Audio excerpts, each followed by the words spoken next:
Ya, oke. Assalamualaikum warahmatullahi wabarakatuh. Maaf ya, tadi ada kesulitan, kendala teknik ya berkaitan dengan jaringan. Oke, hari ini di web kedua, kita akan melanjutkan apa yang sudah kita kerjakan sebelumnya. Di tugas satu sibuk dengan mencari judul ya. Terus diminta ada referensi baik 5 buku atau dan juga 5 jurnal ya atau artikel ilmiah.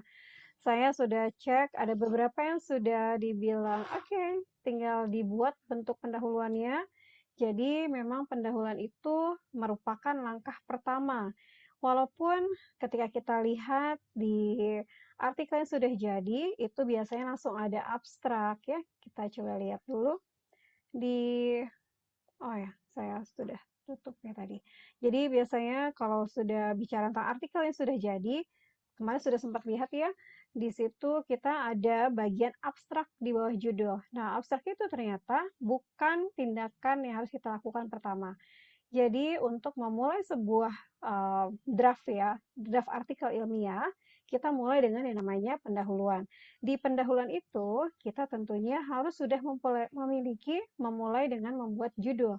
Ketika sudah yakin dengan judul kita, baru kita mencari teori-teori atau referensi seperti artikel dan buku yang kita mau pakai yang tentunya akan sangat membantu dalam menganalisis data nanti. Nah, ketika kemarin saya lihat tugas satu itu memang banyak yang sudah punya ide bagus, tapi ada beberapa yang saya minta untuk perbaiki karena judul atau topik dari yang diizinkan yang kita bisa lakukan itu hanya bidang linguistik, oke? Kemudian ada sastra dan juga satu lagi adalah bidang penerjemahan, ya.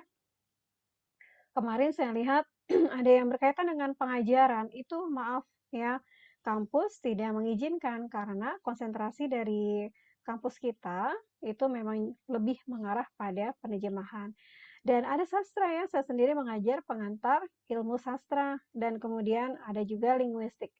Banyak tuton yang juga berkaitan dengan linguistik ya, saya lihat, tapi saya belum pernah megang ya, karena saya bidangnya lebih ke translation dan sastra. Oke, jadi jika ada yang masih kemarin saya minta untuk revisi judul, berarti tolong segera kalian revisi, cari yang berkaitan dengan translation tadi ya, sastra ataupun juga linguistik. Oke. Nah, kemudian hari ini kita langsung masuk dari bekal yang sudah dikerjakan di tugas satu, kita langsung masuk di tahapan kedua, di mana hari ini kita harus segera membuat pendahuluan. Mungkin ada yang masih bingung karena belum terbiasa untuk menulis.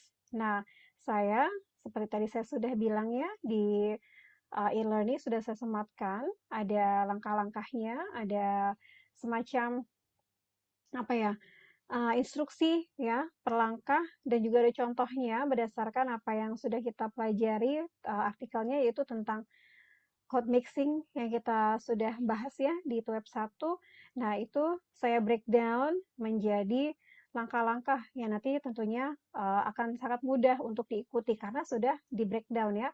Nah, kemudian kita melihat dulu di oke, di tugas 2 kita sudah masuk tugas 2 ya minggu ini dan ditunggu sampai tanggal 11 ya kalau nggak salah. Oke, kita sudah masuk di tugas 2. Memang di kelas Ariel itu akan sangat kejar-kejaran. Jadi jika di tuton yang biasa, satu minggu kita cuma satu ya. Tapi di tuton Karil atau Ariel ini, itu kita langsung kejar-kejaran. Kemarin kita tugas satu ya, dan sudah berakhir di hari Senin ya, kalau tidak salah. Nah, kemudian kita sudah diminta lagi untuk melakukan tugas 2. Nah, tugas 2 itu sedang berjalan. Oke, tidak apa-apa. Jadi, untuk penilaian di kelas web ini, di kelas tuton Ariel ini tidak ada penilaian per tugas seperti layaknya tuton yang lain. Tuton yang lain kan tugas satu kalian dapat nilai. Tugas 2 ada nilai kembali. Nah, di dalam Ariel kita memiliki hanya satu nilai, nilai akhir bagi yang belum join ya di minggu lalu, di 2 minggu lalu. Jadi, Ariel itu tidak memiliki 4 nilai seperti layaknya tuton yang lain, ya. Kita di sini hanya memiliki satu nilai akhir, di mana nilai nanti menentukan apakah mahasiswa itu lulus atau tidak. Nilai minimum itu adalah 75, maksimum tentunya 100, gitu ya. Nah, itu sesuai dengan nanti kualitas dari yang sudah dikerjakan, ya, kualitas dari Ariel yang sudah dikerjakan. Nah, langkah pertama tentunya kemarin yang mungkin baru join sekarang, saya minta kalian membuat yang namanya draft ya, berupa judul, apa saja judul yang mau apa satu judul, mungkin ada yang kasih dua ya atau option gitu ya, tidak apa-apa, tapi yang jelas sudah memiliki judul yang ingin dikerjakan. Kemudian ada referensinya ya, juga sudah saya minta. Nah, di tugas 2 kita lihat di sini ya, oke. Di tugas 2 itu layoutnya bisa dikatakan seperti wait, sebentar ya. Di tugas 2 yang jelas, kalian diminta untuk mengembangkan apa yang sudah dikumpulkan di tugas 1. Draftnya nanti pas di nggak ada ya, tidak ada draft ya. Setahu saya di sini tugas 2 ini hanya memberikan semacam perintah di mana kita mengembangkan apa yang sudah ditulis di tab 1 ya, di tugas 1. Kemudian setelah kita selesai dengan tugas 2, sudah buat draftnya, jadi sudah bisa dikatakan mungkin belum akhir ya dari proses akhir atau finalisasi dari pendahuluan, tapi di tugas 2 ini nanti masih akan sangat mungkin untuk direvisi. Dalam penulisan artikel ilmiah, saya sendiri dan banyak teman-teman dosen ya, yang lainnya pun juga sama, ketika kita menyusun bagian pendahuluan sebuah artikel ilmiah, ada kemungkinan yang sangat besar untuk mengubah ya. Mengubah tergantung apa, misalnya tiba-tiba kita merasa teori ini kurang relevan, teori ini terlalu lama ya atau apa atau kita ketemu dengan teori yang baru ya atau misalnya kita mau membuat fokus yang lebih spesifik atau kita mau bahas sesuatu yang lebih bervariasi ya, jadi tidak apa-apa. Jadi misalnya kemarin sudah coba buat draft, ada yang saya lihat sudah buat draft ya, sudah buat beberapa paragraf, hanya mungkin ada yang sampai 5 ya seperti itu, tapi paragrafnya belum cukup mewakili yang aslinya nanti yang seharusnya seperti apa di Ariel itu, tidak apa-apa ya, kita mau coba kembangkan hari ini. Oke, kita lihat. Nah, ini dia. Di tugas 2 nanti sudah mulai mengembangkan apa yang sudah dikerjakan di tugas 1 dan ditambah ada hal yang harus diperhatikan. Lihat ya di layar. Saya sudah kasih beberapa rincian ya kemarin. Composing your introduction or pendahuluan itu tentunya harus coba mulai. Sekhawatir apapun kalian, misalnya saya tidak biasa menyusun atau apa, oke, just start, oke?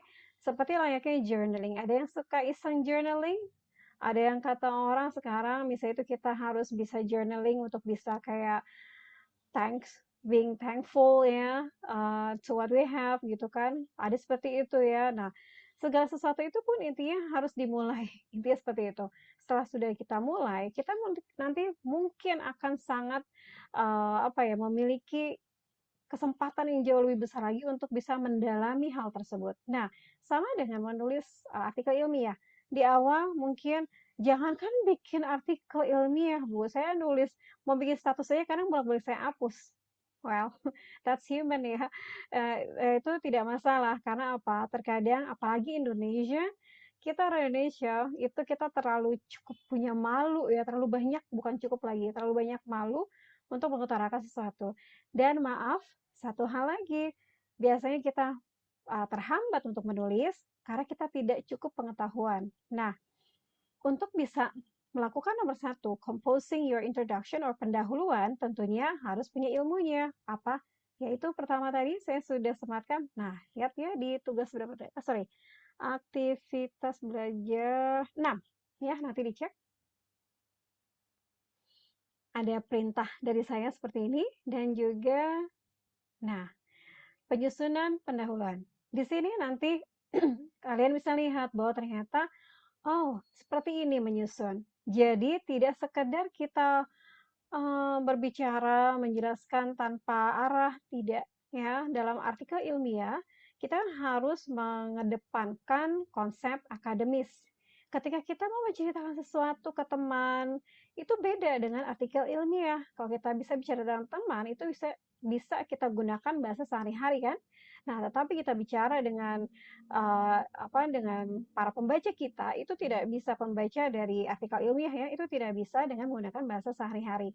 Ada tata caranya, ada runtutan ya. Seperti apa yang pertama, yang kedua apa, ketiga apa ya. Nanti kita coba buka ini. Tapi sebelumnya kita tegaskan apa yang harus dilakukan di tugas 2 lagi ya. Pertama, composing introduction atau pendahuluannya harus sudah dibuat. Oke, sebisa mungkin lah ya. Jika ada yang pakai bahasa Inggris, pastikan ya gunakan Grammarly atau tools lainnya untuk memastikan grammar kalian tidak bermasalah. Kemudian quoting the references. Dalam menulis pendahuluan akan sangat dibutuhkan untuk menggunakan referensi yang kemarin sudah kita temukan. 10 referensi, 5 artikel, dan 5 buku itu yang semua kita temukan kemarin ataupun lebih harus dimasukkan di dalam pendahuluan. Berarti panjang dong Bu ya nanti? Tidak. Ketika kita mau mencoba untuk menyusun bagian yang bersifat teoretis ini, kita harus benar-benar memilah kalimat apa saja yang merupakan penekanan. Jadi hanya teori-teori utama yang kita bahas dan kita benar-benar buat menjadi sangat-sangat spesifik ya, sangat fokus dengan apa yang mau kita bahas. Tidak boleh terlalu meluas seperti layaknya ketika kita melihat skripsi. Kalau skripsi bisa bayangkan ya, ada berapa halaman? Ada yang pernah nyoba lihat skripsi? Bab 1 itu mungkin sampai 10. Bab 2 mungkin satu teori yang mau kita pakai, misalnya kita ada pakai satu teori utama saja, mungkin itu butuh satu halaman sendiri. Nah, terus misalnya ada teori pendukung, teori-teori pendukung lainnya ada berapa, pasti banyak ya. Ada 3 atau berapa. Bayangkan, itu sampai di akhir, hanya bagian teori aja, itu bisa sampai mungkin sampai 5, ya, bukan 5, 10 ya, 10 sampai belasan halaman. Nah, itu skripsi. Ketika kita bicara tentang Ariel, tentunya akan sangat berbeda. Nanti kita lihat ya bagaimana kemarin ada beberapa contoh yang sudah kita punya ya, mereka merambutnya seperti apa. Kemudian, managing your references. Maksudnya apa? Di dalam bagian ini, bagian mengatur referensi kita, kita harus tahu bagaimana cara mengutip ya. Apakah hanya asal tulis, hanya asal copy paste, atau kita bisa cuma buat pakai kata-kata kita sendiri tanpa ada dasar ya. Nanti kita lihat. Kemudian ada structuring your research article. Nah, kemudian kita nanti akan menuju langkah berikutnya untuk bisa mempersiapkan diri ke tugas 3. Di sini kita harus mulai mengenali, oh setelah pendahuluan apa ya? Kemudian apa ya? Apa saja rututannya ya? Kita harus perhatikan itu. Oke, sudah ya. Jadi ini harus kita lakukan sekarang dan kita langsung mulai dengan penyusunan pendahuluan. Ada yang mau ditanyakan sebelumnya? Anyone would like to ask questions? Saya sambil buka ini ya. Silakan kalau ada yang mau Belum, tanya. belum Ibu. Belum, masih aman. Oke. Yang jelas kita harus coba langsung mulai ya di minggu ini dipaksakan. Batasnya tanggal 11 Senin ya. Seperti biasa 1 minggu ya. Sebenarnya 2 minggu, tapi karena kita baru mengadakan web di hari ini jadi ya oke, tidak apa-apa tapi tetap masih ada waktu ya. Nah, kemudian oke, sudah kebuka. Baik, kita lihat. Kita lihat sekarang bagaimana menyusun bagian pendahuluan. Dalam karil atau aril ya, dulu bilangnya karil, karya ilmiah, sekarang artikel ilmiah. Oke. Ya. Ini ada beberapa file tadi saya sudah sematkan juga. Oke, oh ya, saya mau bahas ini dulu deh. Wait, sebentar ya. Bicara tentang susunan dari atau sistematika dari penulisan artikel ilmiah. Oke, bentar.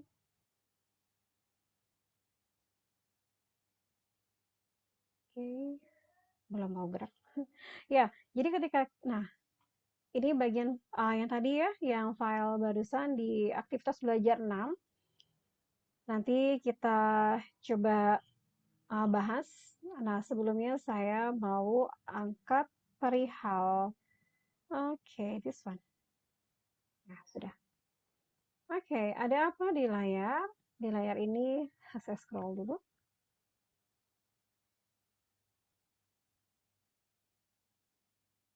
Oke, sistematika penulisan karya ilmiah atau artikel ilmiah ya.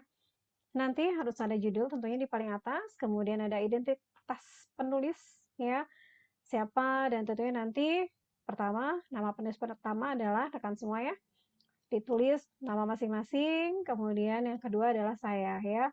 Kemudian ada abstrak. Tapi ingat tadi, abstrak hanya baru bisa dilakukan jika kita sudah selesai menyelesaikan proses pembahasan ya. Jadi nanti kita buat pendahuluan, kemudian kita lakukan pembahasan, nanti ada hasil. Nah, dari situ baru kita bisa buat abstrak. Kenapa? Karena abstrak itu nanti berisi tentang detail tujuannya apa. Apa sih tujuan dari penelitian kita, metodenya apa, hasilnya apa. Jadi abstrak itu seperti layaknya simpulan, bukan simpulan tapi lebih kayak kalau mau nonton film itu kita kadang pengen lihat trailernya dulu ya. Nah, itu. Jadi kita bisa lihat oh nanti serunya di sini. Wah, nanti kita akan lihat ini. That's it. Gitu ya. Jadi kayak misalnya kita nih saya ya mau cari penelitian relevan untuk penelitian saya. Itu tentunya saya langsung lihat apa? Bagian abstraknya dulu. Abstrak itu adalah miniatur dari penelitian tersebut. Jika saya lihat, wah bagus nih dia sama-sama tujuannya tentang misalnya masalah penerjemahan, misalnya apa ya, penerjemahan uh, misalnya figurative language dalam puisi, ya. Seperti itu, saya langsung, oke ini sama nih, oke saya baca deh. Kalau saya ngeliat di abstraknya sesuai, saya langsung baca semuanya, gitu ya. Jadi nanti kita kalau misalnya mau cari-cari penelitian yang lain yang lebih yang relevan yang bisa membantu kita, caranya bisa lihat abstraknya ya. Kemudian pendahuluan. Nah, ini harus kita susun. Nah, langkah berikutnya adalah metode. Metode ini cukup mudah. Cukup mudahnya gimana? Kalau kita sudah punya penelitian relevan yang cukup banyak, misalnya ada 5, ada 6 ya, itu bisa dikatakan kita sudah bisa melihat contoh juga yang berkaitan dengan metodenya. Kita ikutin aja contoh tersebut. Dia metodenya apa? Kita pakai hal yang sama. Kecuali misalnya kita mau melakukan hal yang lain. Misalnya, tentunya pasti metode itu mencakup apa? Mencakup tentang jenis penelitiannya itu apa? Objeknya apa, sumbernya apa. Mungkin di penelitian yang sebelumnya dia pakai sumbernya misalnya novel. Oh, kalau kita enggak, kita mau pakai subtitle yang lebih menantang karena kan ada batasan nih ya ketika kita membuat subtitle harus kalau nggak salah nggak boleh lebih dari berapa huruf gitu ya. Pokoknya ada batasan ya. Nah, berarti kan ada tantangan lebih ketika nulis novel, menerjemahkan sebuah novel kita nggak perlu ada pertimbangan masalah tadi. Tapi ketika bicara tentang subtitle, kita harus pastikan space-nya cukup. Nah, jadi saya pikir mungkin kalau misalnya saya mempertimbangkan tentang menerjemahkan misalnya bahasa figuratif ya, saya nggak lagi main novel nggak seru. Saya mau main tentang subtitle karena ada tantangan lebih lanjut gitu ya. Nah, tekniknya apa nanti pakai misalnya kita pakai pendekatan teori siapa. Nah, itu nanti kita bisa sedikit jabarkan di metode ya. Metode nanti aja dulu ya. Kita hari ini harus fokus dengan pendahuluan. Pendahuluan yang bagus itu akan memberikan kita percaya diri untuk bisa move on, untuk bisa oke, what is next? Selanjutnya apa ini? Kalau metode itu lebih how to do it. Jadi kayak Oke, saya mau bikin bakwan nih. Saya butuh terigu, saya butuh wortel, saya butuh garam, saya butuh merica, bla bla. Udah punya nih ya. Di pendahuluan tuh kita udah tahu, oh saya tuh mau bikin bakwan, tapi bakwan saya tuh nggak yang seperti bakwan biasa, yang abang-abang, yang bermasalah dengan kolesterol, bla bla bla. Kita mau bikin yang gluten free misalnya. Terus kita mau bikin nggak pakai minyak, nggak tahu pakai apa. Jadi kita bikin sesuatu yang baru gitu ya. Jadi kalau misalnya orang lebih, oh ini kan bikin bikin bakwan tapi minyaknya ini bikin bakwan pakai ini nih. Enggak, saya nggak mau yang begitu, saya mau bikin yang lain. Nah, pendahuluan itu baru batas mengumpulkan ide-ide tadi. Nah, kalau sudah metode, kita baru mikir, oke, what is first? Apa nih yang pertama dilakukan? Oh, oke, saya akan menggunakan tata laksana ini. Saya pertama akan lakukan ini nih. Nah, metode seperti itu, ya. How? Kemudian hasil dan pembahasan ini nanti lagi, tapi yang jelas hasil dan pembahasan harus segera kita bisa bayangkan ya datanya nanti seperti apa di awal ketika kita baru menyusun pendahuluan. Kenapa begitu? Karena gini, ketika kita membuat nanti sudah bagian hasil dan pembahasan, kita setidaknya sudah tahu seperti apa data yang mau kita ambil. Di metode nanti kita udah tahu tuh, saya mau pakai ini. Kayak tadi misalnya saya mau bikin bakwannya nggak pakai apa, nggak pakai yang tepung biasa. Saya pakai tepung tapioka, tapi nggak bisa. Pakai tepung yang gluten free itu yang ada yang baru-baru ya. Ternyata ada orang, nggak yang gluten itu ternyata masih kurang bagus. Saya memakai tepung dari beras porang. Katanya kan beras porang itu jauh lebih bagus ya, sehat. Nah, disitulah ada namanya keterbaruan ya. Jadi kalian juga nanti ya seperti itu. Jadi pas nanti di metode jelaskan apa nih yang mau dilakukan ya. Maksudnya cara-cara seperti apa. Oke. Nah, berikutnya di hasil pembahasan diikuti dengan simpulan dan saran. Ini tahapan yang paling menyenangkan. Kenapa? Karena simpulan dan saran membuat kita merasa bahwa okay, we can finally do something. We can finally achieve something. Ya. Dan di tahapan ini bisa dikatakan mungkin kadang kita harus merecek kembali ya, bukan mungkin, bahkan sering kayak gitu. Oke, saya baca lagi deh data saya, pembahasan tadi ngomongin apa ya. Apa sih yang menarik yang saya temukan? Nah, itu nanti kita harus tegaskan jika ada sesuatu yang unik, kita tegaskan di bagian simpulan dan saran ya. Oke, ini ya. Dan nanti bisa dilihat judulnya seperti apa. Ya, lihat ini. Kemarin sempat ya udah dapat di kegiatan belajar berapa itu untuk yang fontnya berapa, judulnya, kemudian bodinya berapa spasi ya, pretty much the same. Oke, ini cuma penambahan aja. Oke, nah sekarang kita langsung masuk ke penyusunan pendahuluan inti hari ini ya. Oke, jika ada yang masih bingung nanti boleh langsung tanya. Tapi yang jelas kita harus siap mulai dengan mengikuti cara berpikir yang sudah bisa dikatakan apa ya, sudah akademis ya sekarang. Oke, siap-siap ya. Oke, ketika kita membuat sebuah pendahuluan, bayangkan kalian itu sedang membuat rencana besar ya. Kalian harus tentunya apa? Memiliki kayak semacam kerangka. Ya, kerangkanya apa nih? Kalau misalnya lagi menulis esai, kita butuh kerangka dari esai tersebut ya, kerangka karangannya ya. Misalnya bagian pertama bicara apa, misalnya paragraf 1 apa. Ingat kan? Brainstorming bicara misalnya kucing. Tentang apa? Bisa text report ya, text report bicara tentang kucing. Ada apa tentang kucing yang mau kita bicarakan? Oke, first we're going to talk about the apa ya? The the classification, the animal kingdom ya. Secara klasifikasi di dunia hewan dia tergolong apa? Terus yang kedua kita bicara tentang mungkin ciri-ciri fisiknya dia. Terus yang ketiga kita bicara mungkin apa ya? Oh, makanannya. Yang keempat bicara apa ya? Kebiasaannya. Kelima apa ya? Oh, mungkin sesuatu yang unik mitos tentang kucing sih. Jadi ketika kita mau bicara tentang kucing aja, kita harus pikirkan what is first, what is other things, ya, what are other things that are interesting about this thing that we have to tell. Apalagi harus kita jabarkan, kita jelaskan. Kita harus plotin dulu kan, pakai brainstorming ya. kita buat bulatan di tengah kucing, terus kita oke, satu tentang ininya, dua tentang kebiasaannya, tiga tentang ini, seperti itu, ya. Nah, sekarang kita lihat pendahuluan kita. Ada apa saja? Pertama, kita harus bicara fenomena umum. Apa itu fenomena umum? Ya, kita bisa mengangkat tentang penerjemahan apa nih, metafora dalam novel. Nah, kita bisa tegaskan tentang mungkin jangan terlalu jauh misalnya novel dulu yang dijelaskan, tidak. Kita bicara tentang metafora. Kalau misalnya kita lihat ternyata metafor itu agak unik dibandingkan simile. Ya kan ya? Kenapa? Karena metafor dia resembling something without uh, explicitly telling that that is actually the same. Kita nggak secara eksplisit menyatakan sesuatu itu sama.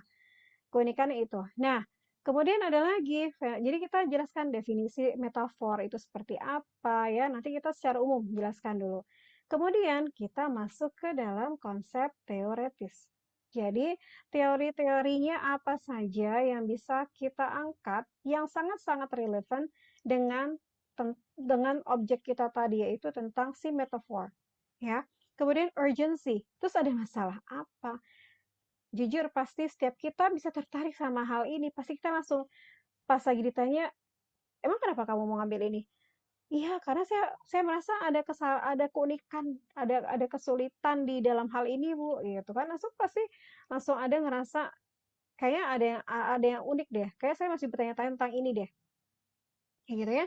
Nah, itu nanti membuat kita akhirnya menegaskan bahwa oke, ini yang akan jadi fokus kita, kayak gitu ya. Terus, nah setelah kita udah tahu apa yang mau kita bahas, kita cari tahu tentang orang-orang atau apa penelitian-penelitian yang sudah dilakukan terdahulu. Kenapa? Kok penting? Karena kita harus pastikan kita tidak hanya mengulangi apa yang mereka sudah lakukan. Ngapain? Kita udah tahu gimana cara bikin gimana cara bikin rumah pakai batu bata. Terus kita teliti tentang gimana cara bikin rumah pakai batu bata. Lah, itu bukan penelitian. Maksudnya itu nggak ada nanti manfaatnya karena well, kita udah semua sama-sama tahu gitu. So you have to seek something something different gitu kan. Nah, jadi penelitian dahulu ini kenapa kemarin disuruh kumpulkan referensi 5 buku, 5 artikel itu untuk bisa memetakan apa saja yang sudah dilakukan sebelumnya. Ya, jangan sampai kita mengulangi. Nah, nanti mungkin kita akan merasa, ih bagus yang ini. Saya mau nanti pakai teori ini. Tapi kenapa dia tambahkan teori ini untuk pendukungnya kayak kurang relevan deh. Terus kita baca lagi penelitian yang kedua. Ih, ini kok teori pendukungnya kayak bisa disambungin dengan yang ini deh. Ya kita mismatching. Selayaknya seorang apa ya, desainer. Di sini kita bukan cuma kayak misalnya bikin gamis, misalnya oke, misalnya bikin mukena ya, zaman dulu mukena itu yang standar 2 piece. Sekarang bayangkan mukena banyak banget. Aduh kayak repot ya pakai mukena atas bawah gitu kan. Terus gimana ya biar langsung simple gitu, dan sudah langsung bikin pakai apa namanya, langsung one piece gitu kan ya, langsung atas bawah nyambung. Tapi ada orang nggak suka, "Aduh nggak enak kalau one piece, karena nanti apa ya, kan ngangkat-ngangkatnya jauh banget," gitu kan, gitu misalnya. Ya terus nanti ada lagi mikir, "Gimana kalau gitu kita bikin tetap dua piece tapi, bagi yang orang yang dia berjilbab, dia nggak harus repot-repot pakai double-double gitu. Jadi yang sampai di sini resletingnya bisa dibuka." Kita mix matching atau bikin dress, bikin gaun. Kayaknya gaun ini kita kasih ini deh, kayak kasih selendang bagian sini, kita kasih ini. Kalau dia kan pakai itu, saya nggak mau pakai itu, saya pakai ini aja. Nah, ya. Jadi di sini kita bikin sebuah apa ya, pencarian baru. Kita mencoba untuk membuat sesuatu yang baru berdasarkan apa yang sudah dilakukan oleh orang lain.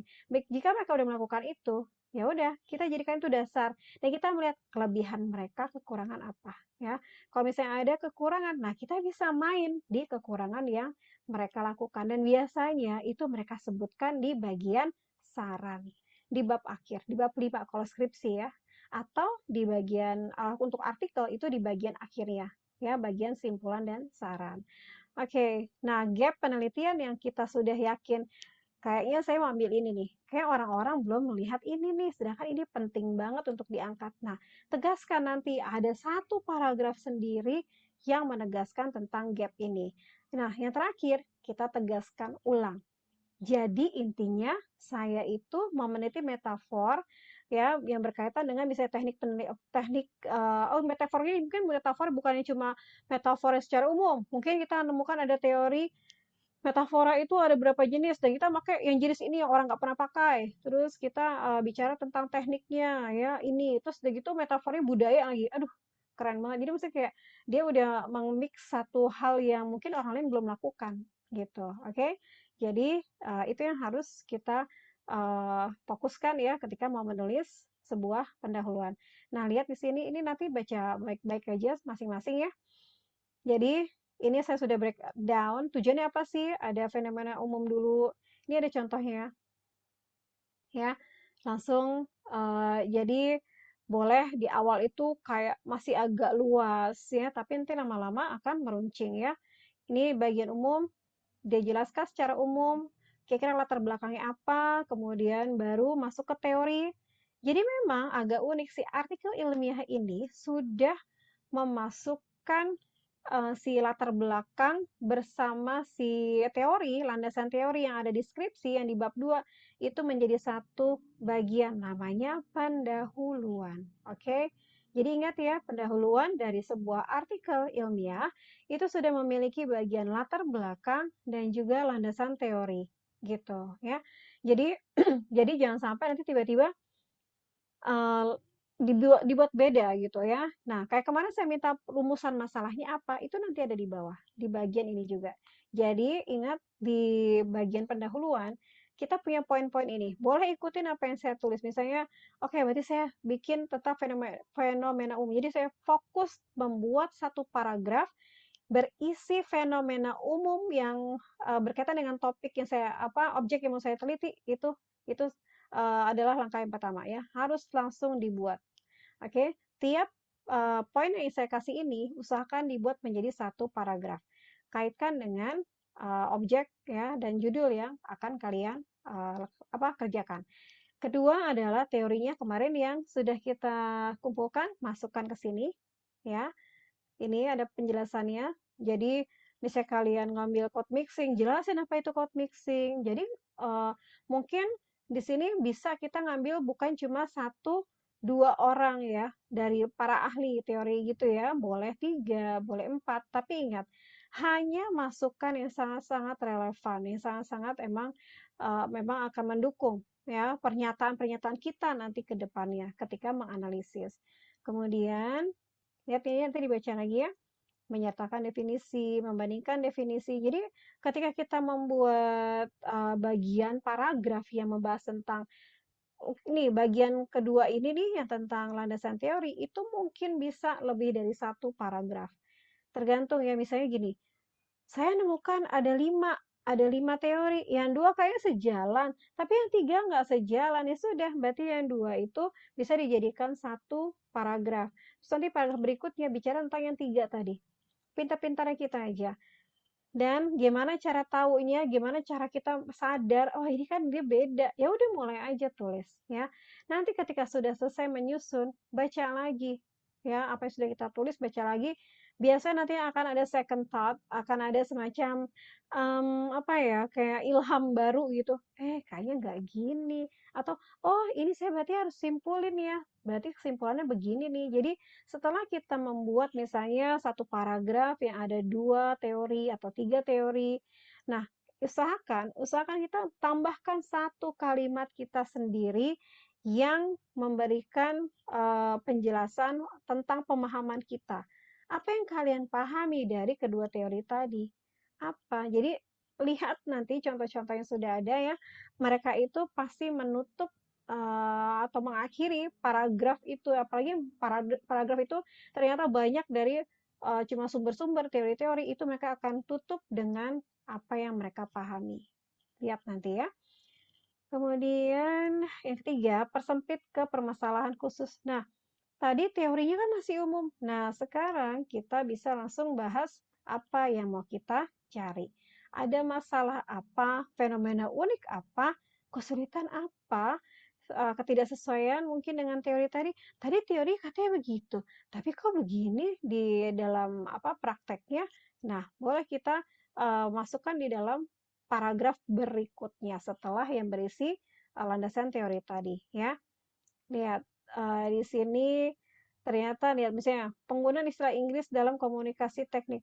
Aduh, ternyata bahasa apa orang-orang teknik, buku-buku teknik itu kok banyak yang menggunakan istilah padan apa misalnya dia mencari padanan itu ternyata cuma sekedar loan word ya, sekedar pinjam atau adaptasi atau apa. Nah, itu kita di situ langsung kita bertanya-tanya ada apa nih? Oh, berarti ini saya mau teliti deh kayak gitu ya. Atau misalnya, ternyata di dalam novel kok sepertinya banyak metafora ya. Jadi figuratif language itu memang biasa dipakai di dalam karya sastra. Tapi ternyata di dalam novel ini kayak saya teliti banyak metafora dan metaforanya apalagi ada kemarin siapa tuh ya ada yang salah satu yang saya arahkan untuk bahas ini ya tentang budaya ya. Jadi misalnya metafora atau idiom itu angkat yang budayanya. Kebetulan sumber datanya itu ternyata kayaknya karya apa produk budaya berupa kayak kayak ya itu lah istilahnya kayak semacam eh judulnya budaya banget. Saya lupa tuh siapa itu ya. Pokoknya ada tuh di kelas kita. Nah, kemudian kesulitan menerjemahkan idiom-idiom. Misalnya kalian ternyata, idiom itu ternyata nggak bisa loh kita pakai sama-sama. It's raining cats and dog. Ini sekarang ini lagi hujan anjing kucing.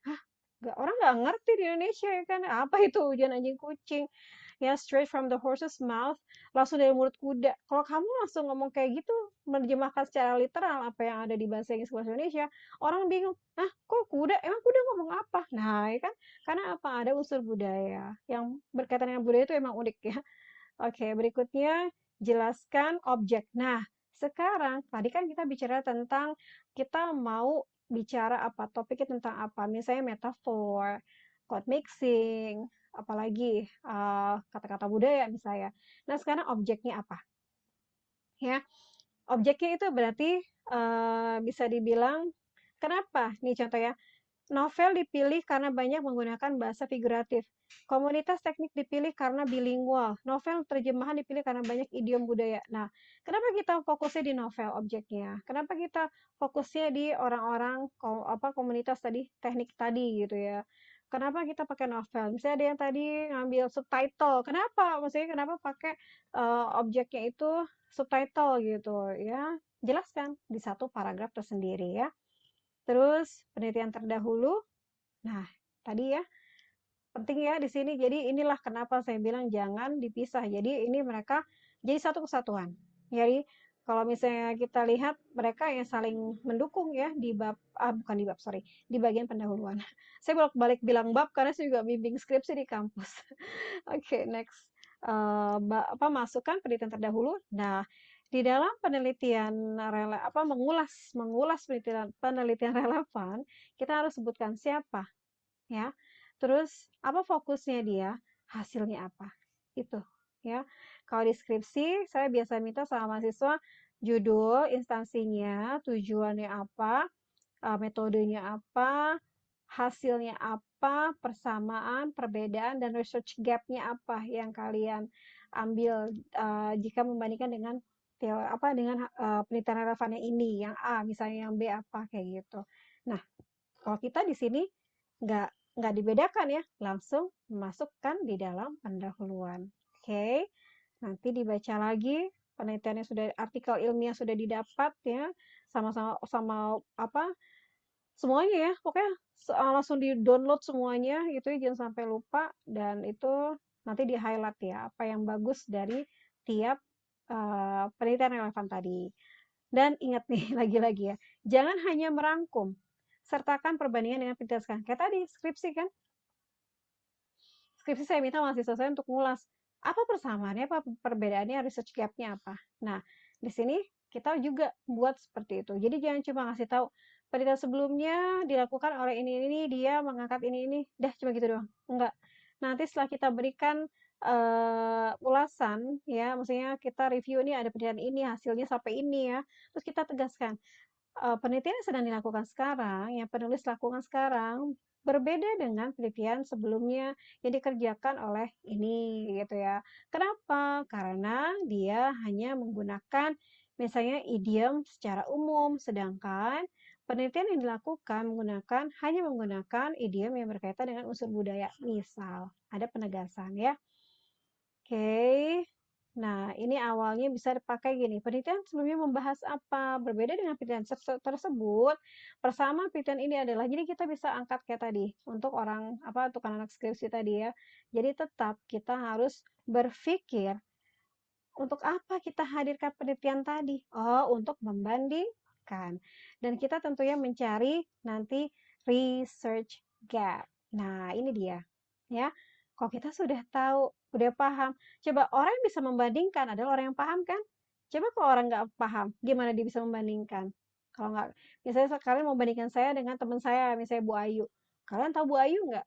Kalau nggak tahu, gimana kalian bisa bandingkan dia sama saya? Gitu kan? Jadi di sini kita pahami dulu relevant research-nya, the previous research-nya seperti apa, terus kalian bandingkan dengan apa yang mau kalian lakukan. Oh, ternyata saya punya kelebihan atau perbedaan di sini. Nah, di sini jelaskan apa yang mungkin bisa jelaskan apa yang belum diteliti. Di penelitian sebelumnya dia belum meneliti ini, sedangkan saya akan memasukkan variabel ini ke dalam penelitian saya. Kekurangan penelitian terdahulu adalah ini. Jadi dia tidak melihat adanya perbedaan jenis-jenis kata, perbedaan jenis-jenis idiom. Sedangkan di dalam penelitian saya akan menganalisis jenis-jenis idiomnya untuk bisa memastikan bahwa proses penerjemahannya itu sesuai, ya kan? Jadi kita bisa lihat bahwa ternyata uh, ya membutuhkan banyak perbedaan, maksudnya banyak teknik gitu ya untuk bisa menerjemahkan istilah yang agak lebih rumit gitu ya. Kemudian, oke. Nah ini ya perbedaan misalnya di mana ya, di objeknya, di teorinya kah, datanya, konteksnya beda, metodenya beda, atau fokusnya yang berbeda ya. Silakan nanti kalian rangkai. Berikutnya yang terakhir, paragraf terakhir dari pendahuluan itu akan memberikan satu paragraf penutup yang membuat orang akhirnya seperti kayak, oh iya oke, oh jadi itu. Jadi seolah mereka langsung paham, oh oke iya, memang ada urgency kamu harus melakukan penelitian ini. Dan nanti si pembaca pun juga akan langsung paham bahwa, oh oke, kamu saya harap ya nanti saya tunggu nih hasilnya. Karena hasil kamu ini sangat menarik. Kenapa sangat menarik? Karena tidak ada orang yang melakukan penelitian tentang ini sebelumnya. Saya tunggu, jadi seolah bikin mereka menunggu sesuatu yang belum ada. Ya, itu excited kan, dibandingkan kamu menunggu yang udah pasti akhirnya begini endingnya gitu ya. Nah, di sinilah jadi nanti tegaskan di dalam paragraf terakhir ini ya kita harus tegaskan tujuan kita secara eksplisit, benar-benar harus ditulis ya. Jangan sampai kita membiarkan si pembaca untuk ya sudah kalian reka sendiri apa enggak. Jadi banyak mahasiswa yang mau pintar banget dia menyusun kata-kata, tapi kok mana kalimat yang menyatakan. Oleh karena itu, tujuan dalam penelitian ini adalah untuk meneliti misalnya tadi ya metafor yang berkaitan unsur budaya dengan menggunakan teori ini. Nah, seperti itu kan orang pengen tahu, oh jadi begitu. Nah, pastikan setelah sudah selesai di bagian akhir ini, baca lagi. Jangan sampai nanti tiba-tiba gini. Kita tadi di bagian yang bagian ulasan teorinya, kita pakai teori siapa? Misalnya Mona Baker. Tiba-tiba di sini bilangnya kita pakai Venduti. Waduh, tadi ngomong siapa, sekarang ngomong siapa. Nah, hati-hati ya. Jadi, setelah kita selesai semuanya, bagian pendahuluan ini, semua paragraf ini, reread. Maksudnya, kita pastikan lagi, kita baca ulang lagi ya. Jangan sampai ada kayak ide-ide yang kayak, loh, kok tiba-tiba saya ngelantur ya ngomongin ini, harus ini nggak di sini. Nah, kayak gitu ya. Jadi self-reflection, I mean like you probably can have someone to read that for you and you ask them, coba dong baca, terus nanti jelasin dong, jelas nggak saya mau ngapain di dalam penelitian ini, minta sama orang. Oh jadi kamu peneliti ini pakai teori ini untuk mencari ini ya. Jadi nanti kalau misalnya kamu ngelihat bahwa oh iya, iya itu begitu emang benar. Oh ya udah, berarti kalimat kamu, berarti paragraf yang sudah kamu susun, bagian pendahuluan yang sudah kamu susun itu sudah menyampaikan pesan kamu. Jika nanti orang, Nah, terus tujuannya apa? Kok nggak ada tujuannya? Nah, kayak rumusan masalah. Rumusan masalah itu nanti tinggal dibuat menjadi tujuan. Kemarin kan saya minta rumusan masalah ya. Itu di sini diubah menjadi tujuan. Jadi tujuannya apa? Silahkan disebutkan. Dan lagi-lagi kita nggak boleh apa ya, tidak konsekuen dengan apa yang kita sebutkan dari awal.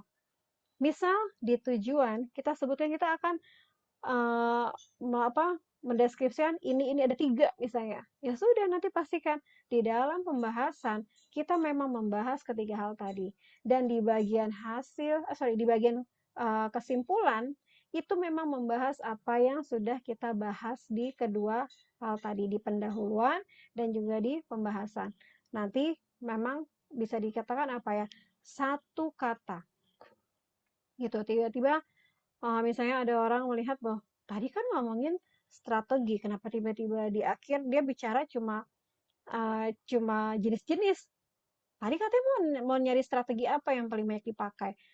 Tiba-tiba kok cuma jenis-jenis, terus gimana orang bisa merasa puas gitu kan. Jadi nah disitulah. Jadi setelah selesai semuanya, pastikan semuanya maksudnya seluruh isi dari artikel itu memang satu kesatuan ya.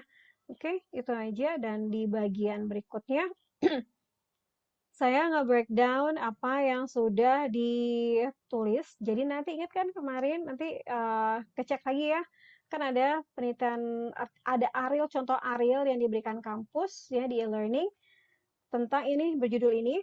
Nah, nanti lihat bagaimana dia menyusun para bagian pendahuluan ini ya. Ini saya sudah breakdown bagaimana di awal dia ungkapkan fenomena umumnya, kemudian ada konsep-konsep apa, teori apa yang dia masukkan, kemudian dia fokus pada hal yang mau dibahas, apa nih spesifiknya, mau bicara tentang apa, terus objeknya dia mau ngambil apa, ya kan? Nah, di sini jelas tuh ya dia menjelaskan bahwa community has a character. Kenapa dia pilih komunitas ini? Karena dia punya karakter with linguistic background, ya kan, bla bla bla. Nih baca ya. Terus dia pendalaman teori, ya. Di sini yang jelas dia mau menegaskan kembali orang-orang tuh harus tahu ya bahwa di sini ada perbedaannya ya teori. Nah, kalau bisa dibedakan gini ya. Ada 2 kali teori, lihat ya. Di teori yang bagian awal, nah ini dia. Ini, nah di awal ini adalah teori utama, teori yang masih cukup besar. Kok tiba-tiba ada teori yang kedua? Ini agak agak aneh dibandingkan tadi yang template pertama ya. Gak apa-apa, karena apa? Dia ngerasa bahwa saya harus tambahkan teori lagi, tapi ini bukan teori utama, ini teori pendukung. Nah, dia masukkan. Nanti coba dibaca ya. Kemudian diikuti oleh relevant research-nya, previous research-nya, dan perbandingan apa yang dilakukan sekarang dengan apa yang sudah dilakukan orang tadi, ya. Lihat nanti cara dia menyampaikan pesan itu, dan terakhir ada research gap disertai tentunya ada tujuan, ya. Research gap itu jadi kayak ada celah di mana kok orang nggak neliti ini ya, kok orang nggak pengen cari tahu tentang ini ya, gitu ya. Oke, misalnya orang udah neliti, ya tadi saya bilang banyak yang neliti novel, tapi belum yang ini. Orang banyak neliti novel dari abad, misalnya abad Renaissance, tapi belum ada orang yang meneliti dari abad Victorian. Renaissance sama Victorian kan beda abad, dia beda karakter kan abad itu. Jadi pasti ada yang menarik nih dengan karya sastra yang yang dibuat di Victorian, pasti beda sama yang di Renaissance. Nah, boleh. Jadi silakan seperti itu. Oke, ada yang mau ditanyakan? Jadi udah enak ya sebenarnya saya udah kasih langkahnya. Nanti selesai ini siapkan waktu ya untuk ngedraft. Ngedraftnya itu ngedraft cerdas ya kali ini. Ngedraftnya itu sudah harus berdasarkan template ini ya, dikawinkan, bukan dikawinkan ya, tapi Didukung dengan teori-teori yang sudah ditemukan kemarin ya di bagian tugas 1 dan kemudian tulis saja. Nah, nanti coba bikin, kemudian saya akan membantu untuk nanti mengecek proses alur pemikirannya ya. Pokoknya yang jelas buat aja dulu. Nah, ada yang mau ditanyakan dulu nggak? Kalau nggak ada, kita langsung tentang cara pengutipan. Ada yang mau tanyakan? Yang berikutnya itu tentang pengutipan. Kenapa pengutipan itu penting? Intinya dalam sebuah tindakan yang bersifat akademis, kita harus menghargai pendapat orang. Kita tidak boleh melakukan plagiasi, bahkan ya, jangan pernah mengaku-ngaku apa yang orang pikir menjadi sesuatu yang dianggap adalah pemikiran kita. Nggak boleh, ya kan? Kayak kayak misalnya seorang anak, mama bikinin dong proyek ini, terus nanti sampai sekolah, bu guru saya udah jadi proyeknya, oh kamu yang buat, iya bu.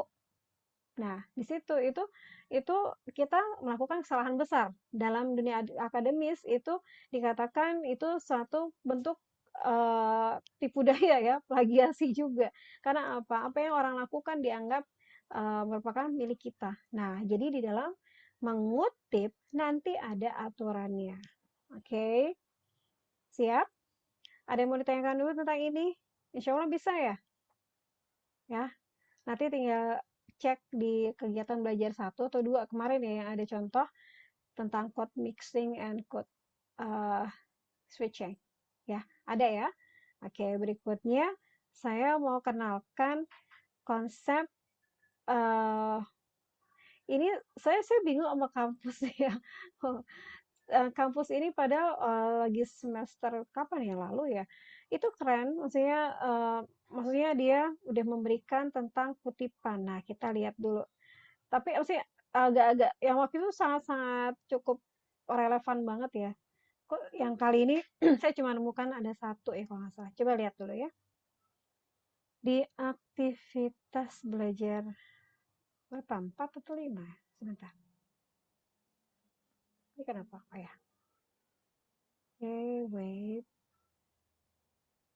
3 ya. Bukan. Sebentar ya. 3 atau 4? 3 dulu deh. Sebelumnya kalian ada kelas Madlib belum? Sudah dapat belum Madlib? Metode penelitian. Tes? Ada yang sudah dapat belum? Udah banget. Ya? Sudah belum? Ada yang sudah atau semuanya sudah atau semuanya belum? Yang mana nih? Soalnya Kalau saya enggak, Bu. oh belum ya, oke. Siapa ini? Ya, jadi sebenarnya gini ya. Di kampus saya atau idealnya, oh belum ya, pantas. Kayak adik kelas deh, adik kelas udah mulai dapat Madlit ya. Jadi mereka itu gini, Madlit dulu baru Aril gitu. Madlit itu jadi belajar tentang metode-metode dan kayak kerangka awal lah ya. Kalau di kampus lain, di kampus-kampus yang memang biasanya S1 yang mengerjakan skripsi, itu mereka ada namanya Sempro, seminar proposal. Pokoknya atau academic writing ya itu menyusun apa kayak semacam cikal bakalnya gitu ya. Ya, iya dah nggak apa lah. Oke, ya makanya nanti pelan-pelan ya nggak apa-apa. Bisa masih merasa kayak aduh banyak ya. Nah, tidak apa-apa. Tapi yang jelas kita harus lakukan sebaik mungkin. Ikuti saja nanti insya Allah sudah waktunya kita sudah selesai semua. Oke, kutipan yuk. Ini ada di tadi berapa itu? Wait. Tugas aktivitas belajar 4 ya. Nah, di 4 ini kita lihat. Nah, kenapa kita mengutip?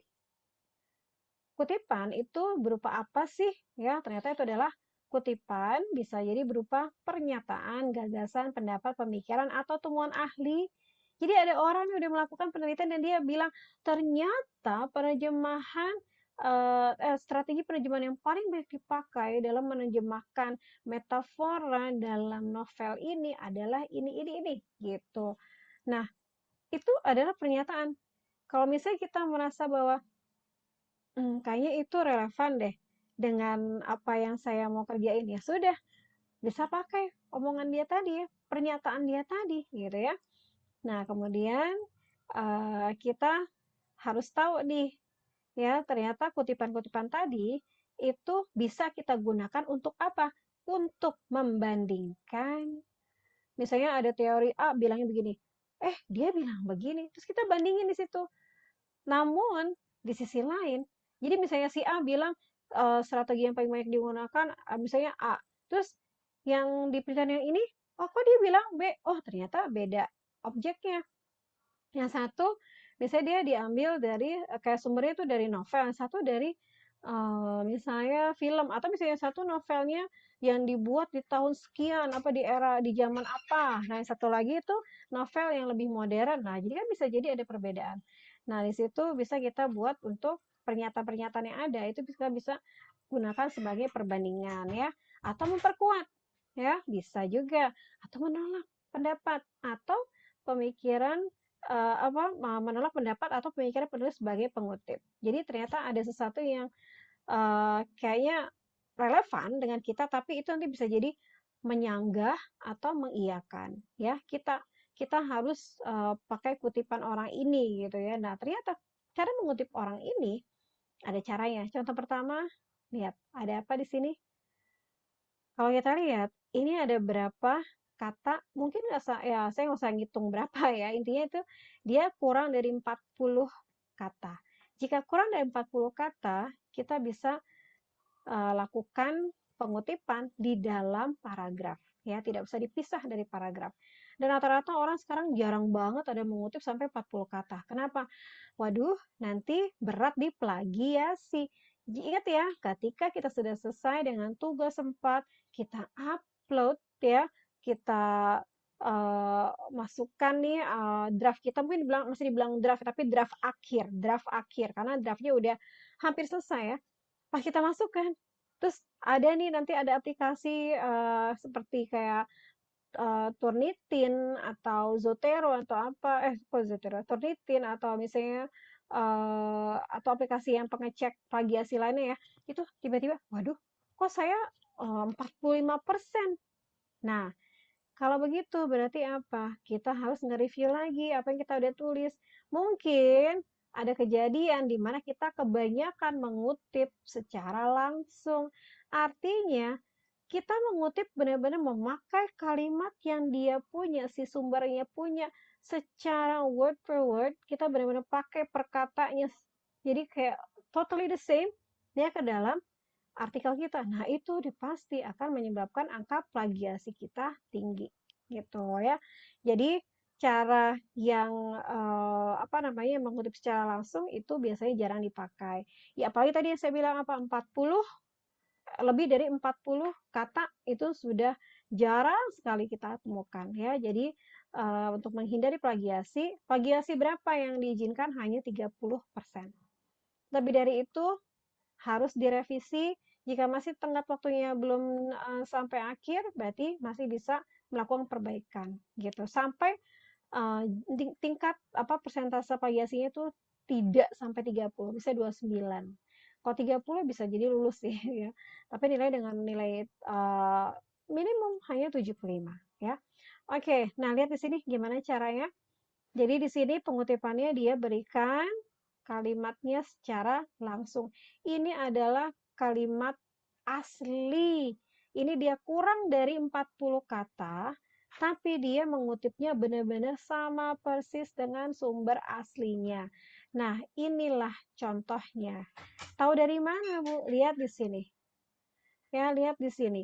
Ada namanya, ada tahunnya, dan sampai detail sekali sampai diberikan halaman. Jika kita nanti melihat ada kutipan model ini di artikel yang kita temukan, oh ini berarti dia mengutip secara langsung. Jadi si kita sebagai penulis atau si orang yang menulis kutipan ini, dia tidak membuat perubahan apapun di susunan pernyataan ahli yang dipakai atau orang yang sudah melakukan penelitian sebelumnya itu, ya. Dan ini tetap hati-hati. Kenapa? Boleh sekali, 2 kali aja, ya. Tapi ingat jangan sampai nanti terlalu panjang, karena jika panjang itu jelas-jelas nanti meningkatkan angka plagiasi. Berikutnya, nah, jadi pengutipan itu ada pengutipan ini namanya tak langsung ya, ketutup ya. Pengutipan tak langsung dan pengutipan langsung. Apa yang dimaksud dengan pengutipan tak langsung?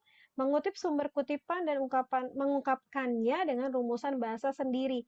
Jadi karena tidak langsung, jadi dia benar-benar tidak hanya sekedar memakai kalimat susunan kata-kata yang sama, mengikuti kalimat yang sama, tidak.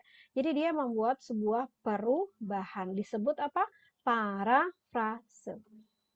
Parafrase itu berarti kita membuat, bisa saya bilang, ada pernyataan asli gini, saya sedang tidak enak badan hari ini. Nah, itu kan kalimat langsungnya gitu, saya sedang tidak enak badan hari ini. Jangan langsung tiba-tiba dikutip, saya sedang tidak. Dia berkata, kayak tadi kan, dia berkata, saya sedang tidak enak badan hari ini. Jangan. Nanti buat jadi parafrase, misalnya, kemarin dia tidak hadir karena saat itu dia merasa ada ya ada ketidaknyamanan di tubuhnya. Wah, jauh banget ya. Jadi kita bisa gunakan ekspresi lainnya walaupun maksudnya tetap sama. Inilah inti dari kutipan tidak langsung. Intinya saya bicara apel, tapi saya nggak bicara apel dengan definisi, dengan deskripsi yang teman saya buat. Saya bikin kalimat lain, kayak gitu. Kayak, ya biasalah orang ngegosipnya, yang si A bilang dari sumber pertama gini, si sumber pertama bilangnya A, B, C, D, E. Terus yang si B yang dengar dari si A bilang lagi ke C bilangnya C, D, F, A, B, C. Saya gitu lah, pokoknya diubah-ubah sama dia. Nah, jadi kalau misalnya parafrase atau mengutip dengan secara tidak langsung, itu berarti kita harus mengolah kembali apa sih maksud dia tadi, kita olah kembali dengan susunan kalimat yang berbeda. Bisa pakai apa? Bisa pakai sinonimnya, bisa pakai antonimnya, bisa ubah dari kalimat langsung menjadi tidak langsung, bisa juga mengubah aktif pasif, bisa juga mengubah kayak semacam apa gagasannya jadi sebab akibat, ya bukan akibat sebab atau apa ya mungkin, ya. Jadi yang jelas ada banyak banget cara. Nanti saya sertakan, kalau nggak salah saya tadi sudah sematkan juga ya di e-learning. Nanti saya kabari di kegiatan aktivitas belajar mana saya lupa. Oke, yang pengutipan langsung udah jelas ya. Ini tadi adalah mengutip benar-benar apa adanya dari sumber kutipan tanpa ada perubahan sama sekali. Totally the same. Wajah-wajahnya ini kayak misalnya orang lagi nipu tuh yang mau apa? Mau bikin uang palsu, ya sudah dia benar-benar kayak ya udah kayak nggak ada beda ya, sama banget gitu ya. Oke, next. Cara membuat kutipan langsung. Oke, di sini kutipan langsung, sumber kutipan disatukan atau sejajar dengan teks. Jadi memang masuk ke dalam paragraf ya. Kutipan menggunakan tanda petik. Ya, ciri-ciri kutipan langsung dia pasti ada petiknya. Kemudian penulisan sumber kutipan dapat diletakkan di awal ataupun akhir tulisan. Ya, boleh di awal, misalnya Belawati. Nah, contoh gini ya. Apa namanya? Nih, di sini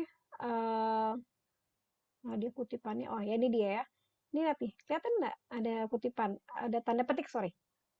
Ya, ada tanda petik, 2 ya, depan belakang, ini menandakan bahwa ini adalah kalimat dari Belawati yang asli. Kayak gitu ya.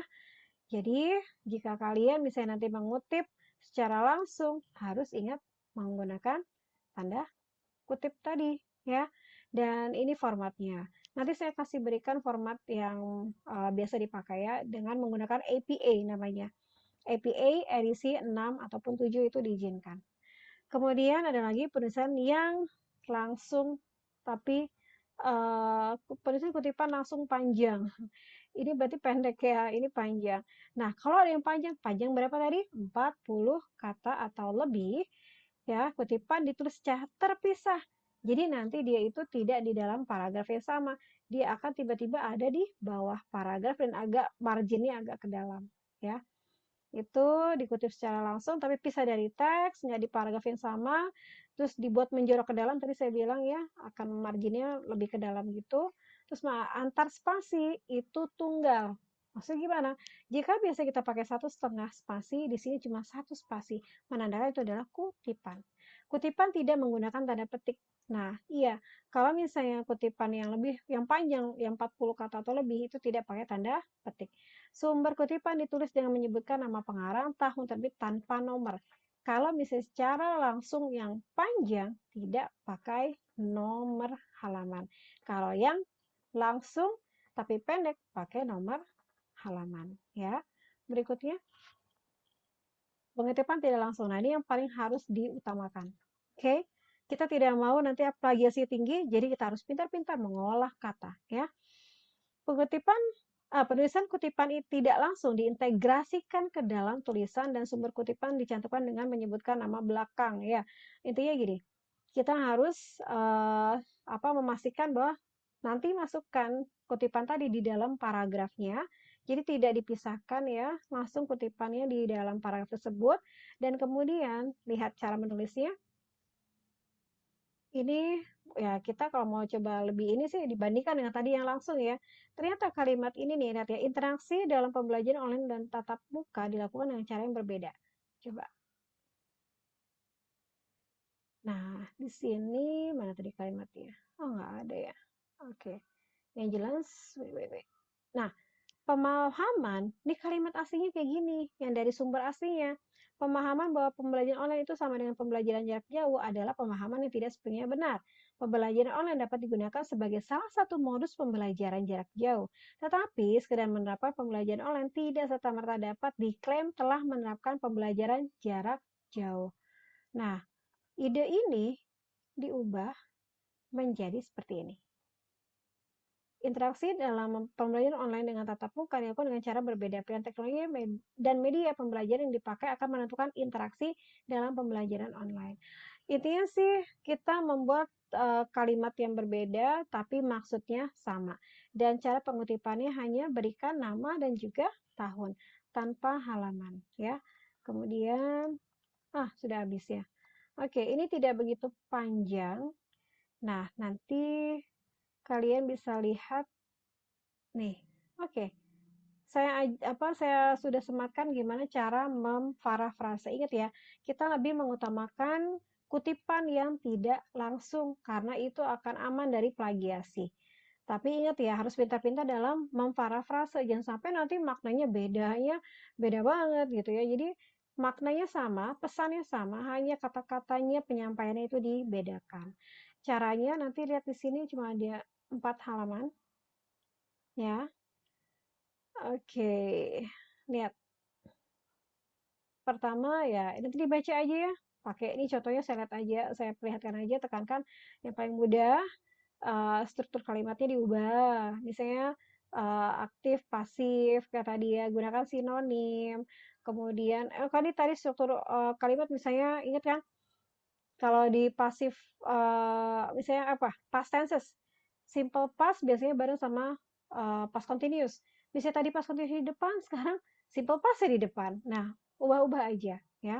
Jadi dengan cara kita mengubah misalnya satu kata sinonimnya kita pakai atau kita pakai antonimnya aja deh, nanti itu akan nge-breakdown. Jadi akan putus tuh plagiasinya ya. Gunakan sinonim, ungkapkan ulang dengan gaya bahasa yang berbeda. Misalnya tadi pakai formal, kita pakai formal tapi ya jangan sampai terlalu jauh ya cara stylenya, kemudian fokusnya, konsepnya, lihat di sini intinya pakai kata-kata sendiri ya yang jelas ya. Oke, lihat nanti dibaca saja, ini ada contohnya juga ya.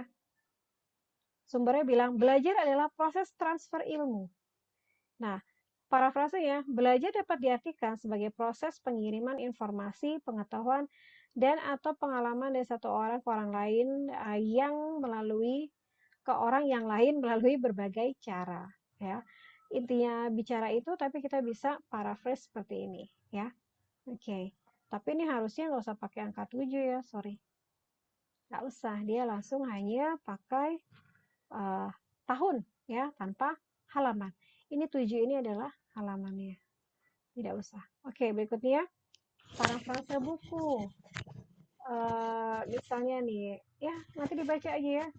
Ini aslinya sepanjang itu ya, dibuat agak agak panjang ya, tapi yang jelas lihat aja kalimatnya beda, ya kan?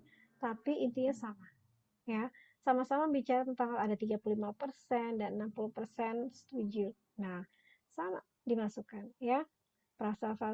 Parafrase berikutnya bisa dengan apa di sini? Di sini kita lihat sama di depannya, tapi di belakangnya merupakan sudah suatu kombinasi teratur dari orang, hardware, software.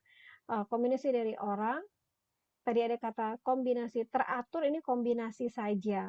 Bisa kita menghilangkan hal yang nggak penting ya. Oke, nanti dibaca.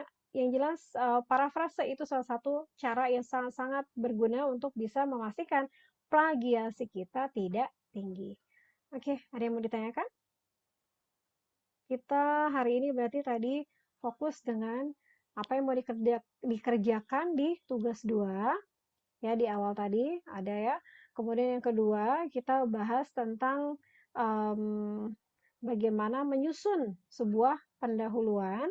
Kemudian kita bicara tentang pengutipan itu apa, dan kemudian kita mengarah lebih rinci lagi itu tentang parafrase. Jadi parafrase itu bisa dikatakan memang sifat kita manusia. Coba, ketika ada bu guru biasanya bilang apa di sekolah ya? Ada seorang guru bilang, anak-anak nanti begini-gini. Nah, nanti pas sampai di rumah, misalnya anak-anaknya suruh bilang ke mamanya ya, pasti kalimat yang disampaikan si anak ke ibunya, walaupun pesannya sama, tapi dengan ekspresi yang berbeda. Parafrase intinya seperti itu, ya. Yang penting sama. Nah, kemudian ada yang mau ditanyakan dulu? Yang terakhir saya mau bahas tentang teknik pengutipannya. Kita pakai apa? Banyak ya hari ini ya. Oke, sambil saya bukakan. Kalau ada yang mau nanya boleh ya ditulis ataupun kalian raise hand. Oke, oke. Saya temukan ini punya Brawijaya, punya Unbrau ya. Ini lumayan banyak ya, 40-an halaman, cukup lengkap. Sebentar. Oke, belum stabil ya. Baik. Ya, jadi apa yang harus dilakukan ketika tadi kita sudah tahu, oh saya parafrase aja biar enggak ada plagiasi yang tinggi. Nah, ternyata parafrase pun kalimat kutipan kita yang kita bikin jadi enggak langsung itu tetap harus mencantumkan referensinya, siapa yang kita kutip. Nah, jadi kita harus benar-benar mempelajari juga teknik mengutip. Karena tiap jenis kutipan itu tindakannya itu akan menyebabkan cara yang berbeda. Jadi maksudnya tindakannya apa, nanti cara mengutip itu seperti apa ya. Jadi saya mau bukakan, nah baru agak stabil. Oke.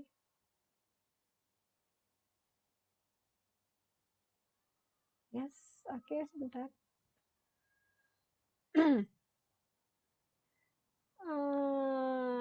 Oh ya, nanti saya share, tenang aja ya, tunggu ya.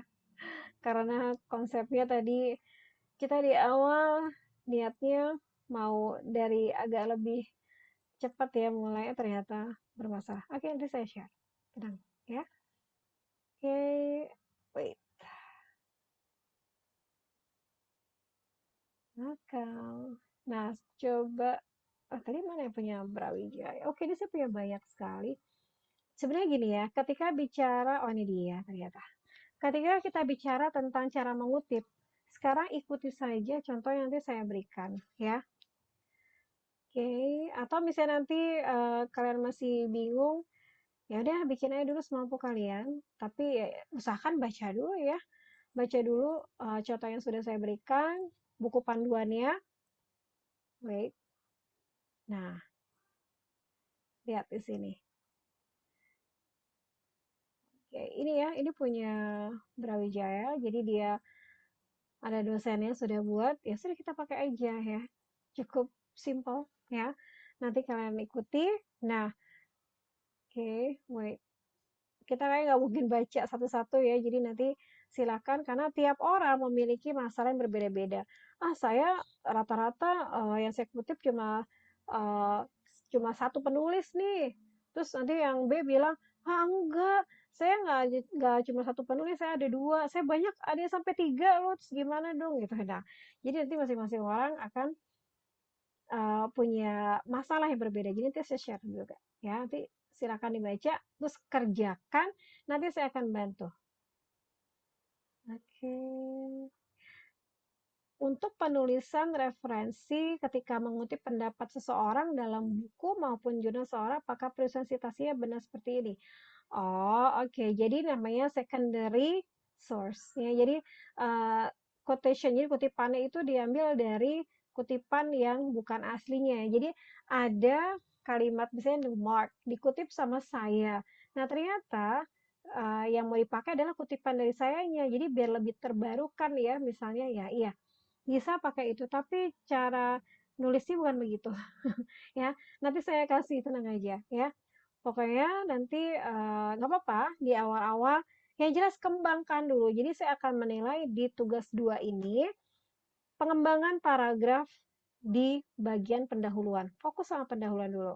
Setelah selesai pendahuluan, saya akan minta, yuk kita, saya kasih ini contohnya, coba perbaiki cara apa namanya menggunakan kutipan yang baik, ya, yang sesuai dengan ketentuan.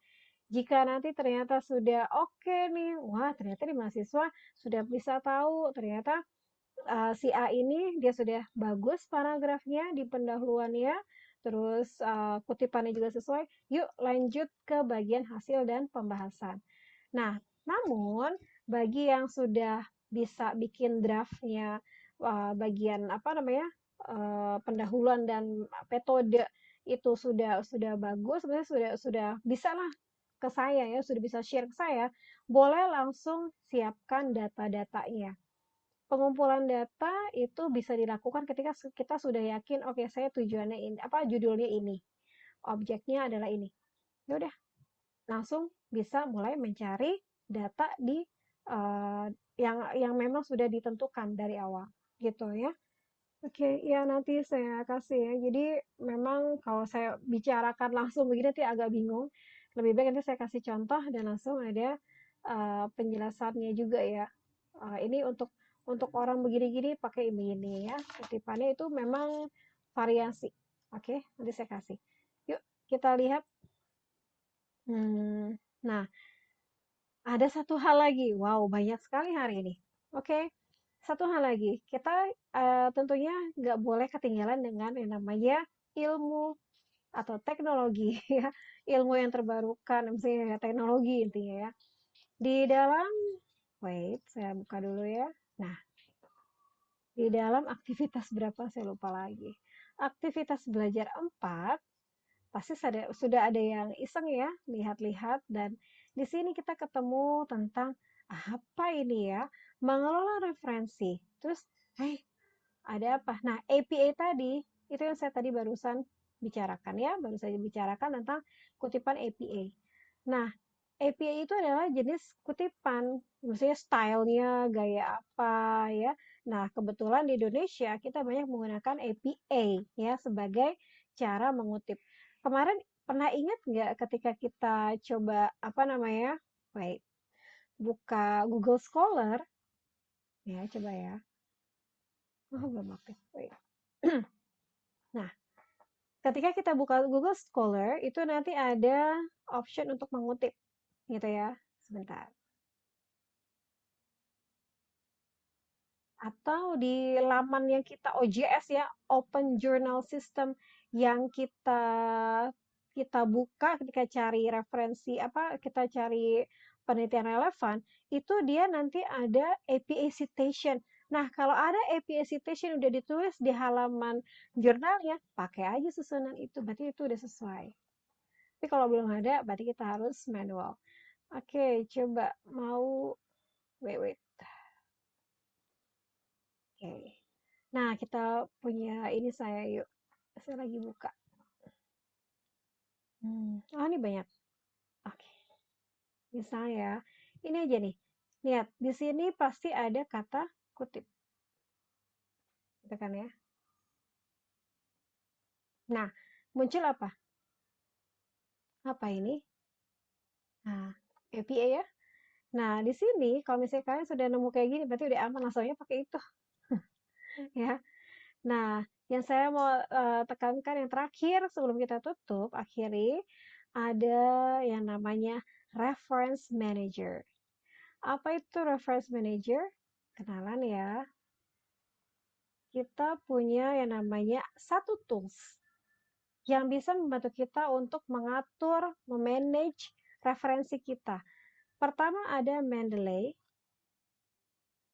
Mendeley itu yang paling banyak terkenal. Yang kedua adalah Zotero. Apakah kedua ini? Nah, kedua ini adalah bisa dikatakan aplikasi atau ya alat ya kayak ya kita buat nerjemahin kayak gitu-gitu ya. Nah, oke. Ini Mendeley harus kita download dulu ya, harus kita download. Jadi apa yang kita dapatkan kalau kita pakai Mendeley, nanti setelah kita sudah kutip semua sitasi yang ada di dalam artikel kita, nanti kita tinggal satu klik langkah akhir itu nanti semua referensi yang dipakai itu akan tersusun dengan sendirinya secara rapi. Jadi nanti tiba-tiba sudah tersusun apa namanya secara abjad, tahunnya juga ya. Kemudian dia pasti sudah pakai susunan kutipannya itu menggunakan APA kayak gitu ya. Nah, bagaimana caranya? Nanti coba lihat di tapi yang jelas di-download dulu ya. Setelah di-download nanti bisa kita langsung praktekkan. Tapi di bagian ini kita jangan dulu bicara tentang Mendeley. Mendeley nanti akan saya bahas di meeting, di web 3 ya.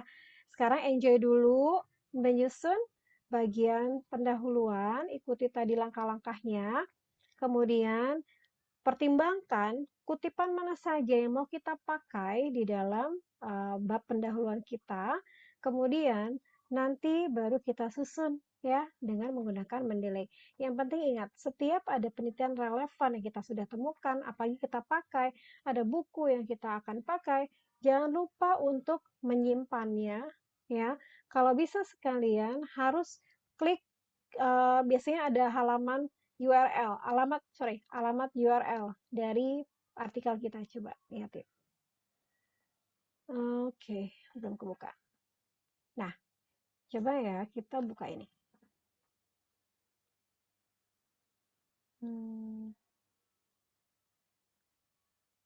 Oke. Ini karena saya pakai Zoom jadi agak lama ya.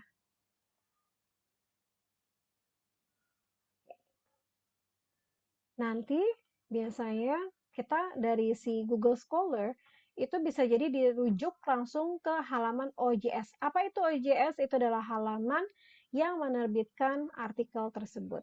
Ya, sebentar. Nah, untuk memudahkan kita, oke, internet saya agak ini ya. Untuk memudahkan kita nanti mencari lagi artikel tadi, nah biasanya nanti sebentar ada alamat URL-nya. Oh, dia punya Unindra. Oke. Oh, di sini kebetulan nggak ada ya. Tapi alamat URL-nya ini bisa dipakai. Lihat ya. Ini usahakan kalian simpan.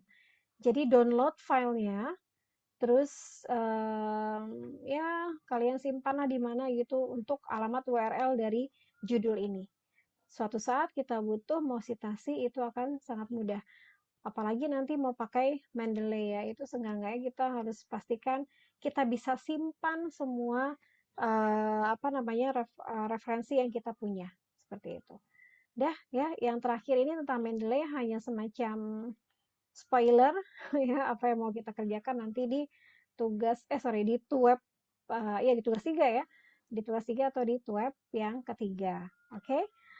Dah itu aja. Ada yang mau ditanyakan? pukul 9:07.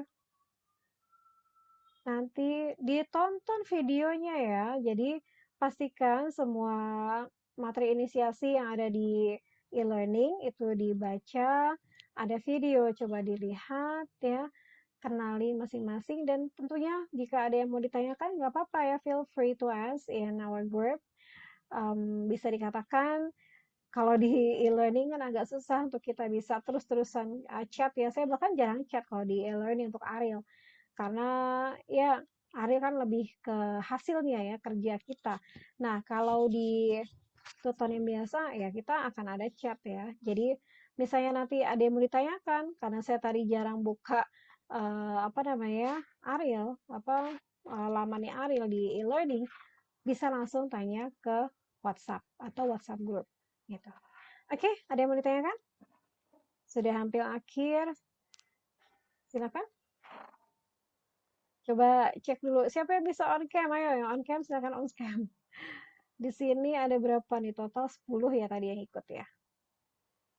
Sekarang ada ayo silakan ada yang mau ditanyakan?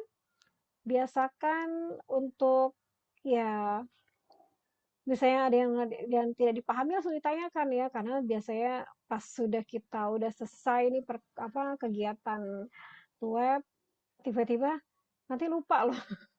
Saya mau nanya apa tadi ya? Silakan. Apakah terlalu banyak materinya? Lumayan ya. Hari ini ada 10 orang yang hadir, yang lain masih dinanti ya. Oke. Bagaimana? Ada yang mau ditanyakan? Pokoknya yang jelas di tugas 2 sekarang, fokusnya tadi ya, membuat pendahuluan dan sebisa mungkin buat langsung menggunakan referensi ya, kutipan-kutipannya ya. Oke, jadi jangan sampai nanti pas menyusun dari bagian pendahuluan itu tanpa dasar, jangan ya. Nanti alhasil apa? Akan lama sekali untuk proses penyelesaiannya. Dan ingat, kehadiran di web ini sangat penting. Jadi misalnya kalian ada satu tidak hadir, tidak apa-apa. Tapi yang jelas, ketika kita web secara langsung itu akan sangat lebih mudah untuk tatap muka ya, untuk bicara, komunikasi dibandingkan hanya dengan menonton rekaman ya. Rekaman itu jujur aja saya sendiri juga kadang kayak gitu, oke nanti saya lihat rekamannya gitu kan. Tapi pas saya melihat rekaman kadang sebagian besar itu saya agak lebih malasnya ya, karena bisa bayangkan kita harus menyusul, mengikuti suatu peristiwa yang tentunya akan kayak serasa lama ya sampai 2 jam seperti ini, apalagi tidak ada teman yang menyertai kita ya. Kalau misalnya lagi web kan akan sangat live seperti ini akan sangat mudah, maksudnya untuk lebih merasakan nuansa nuansa berpikirnya ya, beda dengan ketika sendiri.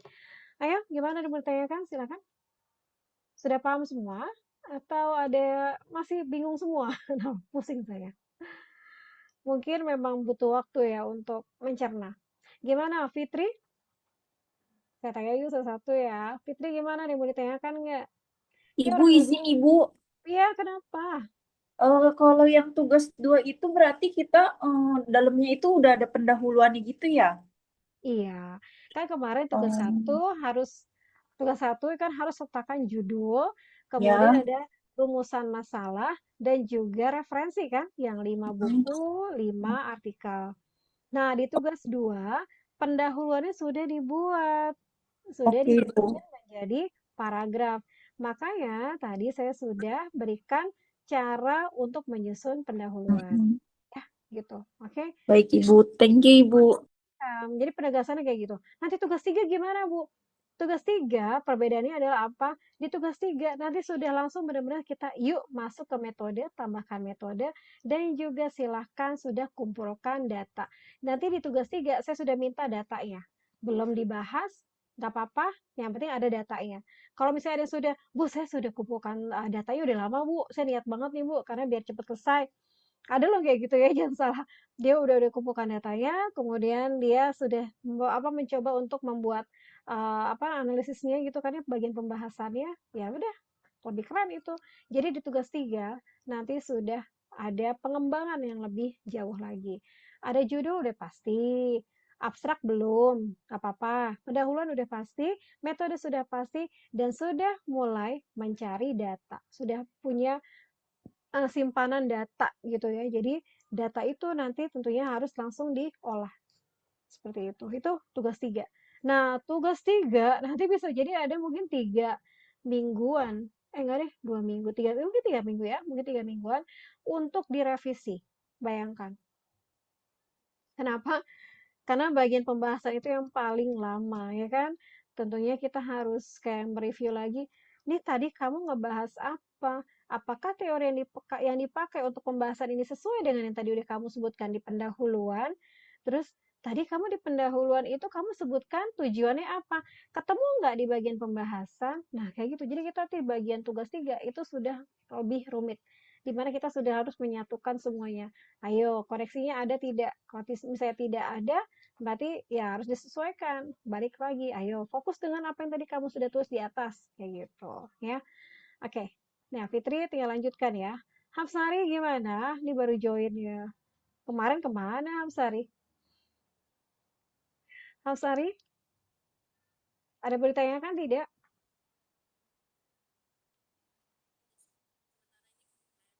Suaranya kecil. Oh, nggak pakai handphone. Ya sudah. Sudah bisa ikuti? Ya. Oke ya. Kalau bisa ikutin, oke, bagus tuh. Jadi, yang jelas tugas 1 sudah harus diupload, sudah selesai, itu berarti sudah punya kunci untuk masuk mengikuti atau lanjut ke tugas 2. Jika tugas 1 tidak selesai kemarin, kayak kemarin ada siapa? Ada, oh si Rizky, ini Muhammad Rizky. Rizky ada tuh ya.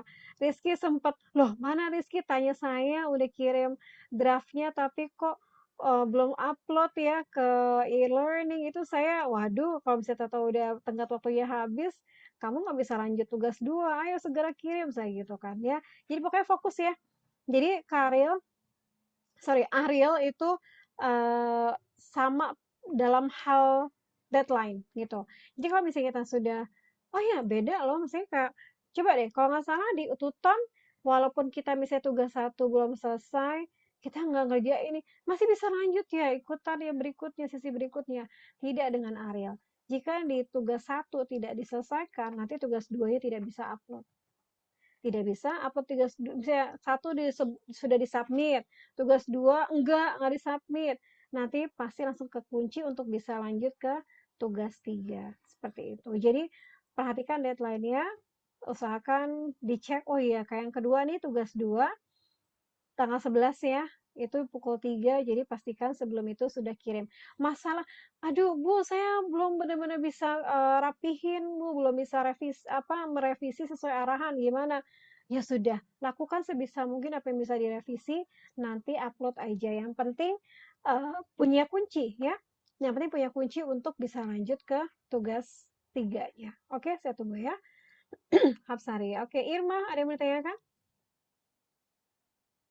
Irma? Ma- Selamat malam Ibu, sebelumnya maaf kemarin sempat berhalangan buat ikut karena ada beberapa hal apa ya kesulitan untuk join. Wah, So ya far sudah kenapa cukup. ya? Ya sudah nggak apa. Nah, itu kurang tahu Ibu karena memang sangat apa ya blank page aja, hitam aja, jadi nggak ada untuk muncul semuanya sih nggak ada Ibu. Tapi so far untuk ini sudah cukup jelas. Mungkin nanti kalau ada pertanyaan, kadang kan kepikirannya baru setelah meeting, baru ada nih. Tapi kalau memang nanti Ide-idenya. ada pertanyaan juga Ibu ya, saya Oke. izin reach out via Ya, WhatsApp. Terima ya, kasih. ya. Oke, welcome. Yang jelas memang semuanya harus punya dedikasi ya. What is next? Ketika bicara tentang Ariel tuh bayangkan dalam 8 minggu diharapkan, mungkin 9 dan 9 minggu lah, harus diharapkan sudah bikin artikel ilmiah. Itu satu hal yang bisa dikatakan hampir apa ya, mendekati ke seorang dosen. Jadi kami tuh dosen, itu tiap semester harus bikin artikel ilmiah gitu ya. Nah, jika nanti kalian memang ngerasa kayak, "Itu dulu saya belum paham konsepnya, tapi saya harus disuruh buat begini," ya sudah ikutin aja dulu. Nanti, saya akan lihat progresnya, akan saya kasih review tentunya ya. Jadi yang jelas jangan pernah takut mencoba, karena kalau misalnya nggak dicoba dari sekarang, alamat ya sudah harus mengulang. Saya punya mahasiswa satu ya Allah, itu 3, dia ikut saya kelasnya 3 kali. Jadi pertama dia gagal karena dia itu pas dia di tahap terakhir plagiasi dia 40%. Sayang banget padahal dia rajin tapi ternyata plagiasinya tinggi ya terpaksa ya nggak bisa lolos. Kemudian yang kelas kedua saya ngelus dada ternyata dia itu tiba-tiba di tengah perjalanan dia ganti judul. Saya langsung, "Hei, kok ganti judul kamu ya? Nah, kamu dari ulang lagi." Nah, saya sih izinkan ya kalau misalnya tiba-tiba ganti judul. Cuma ternyata judul yang kedua yang dia kasih, dia ajukan tidak sesuai dengan apa yang diarahkan. Jadi harusnya apa? Kita bahas cuma tentang apa? Penerjemahan, terus ada linguistik dan satu lagi sastra. Nah, dia tiba-tiba bahasnya tentang organisasi. Loh, loh, loh. Ya udah, ayo ganti, jangan bicara ini. Akhirnya dia nggak bisa temui tenggat waktu di tugas yang ketiga. Bayangkan, tugas 1, 2 dia satu judul yang awal. Terus tiba-tiba dia ganti, switch ke judul lain di tugas 3. Kan langsung, what? Itu saya, ya udah saya pas saya tetap tunggu, cuma saya udah agak-agak, kayaknya nggak bisa ngejar nih anak kemarin aja lama ini ya.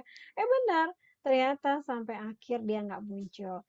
Jadi usahakan jangan sampai, tiba-tiba ada ide-ide cemerlang yang tapi ternyata nggak secemerlang itu ya, justru malah, decoy kita ya, mengalihkan perhatian kita. Jadi fokus saja, waktu kita nggak lama, maksudnya cuma 9 minggu bayangkan, ya.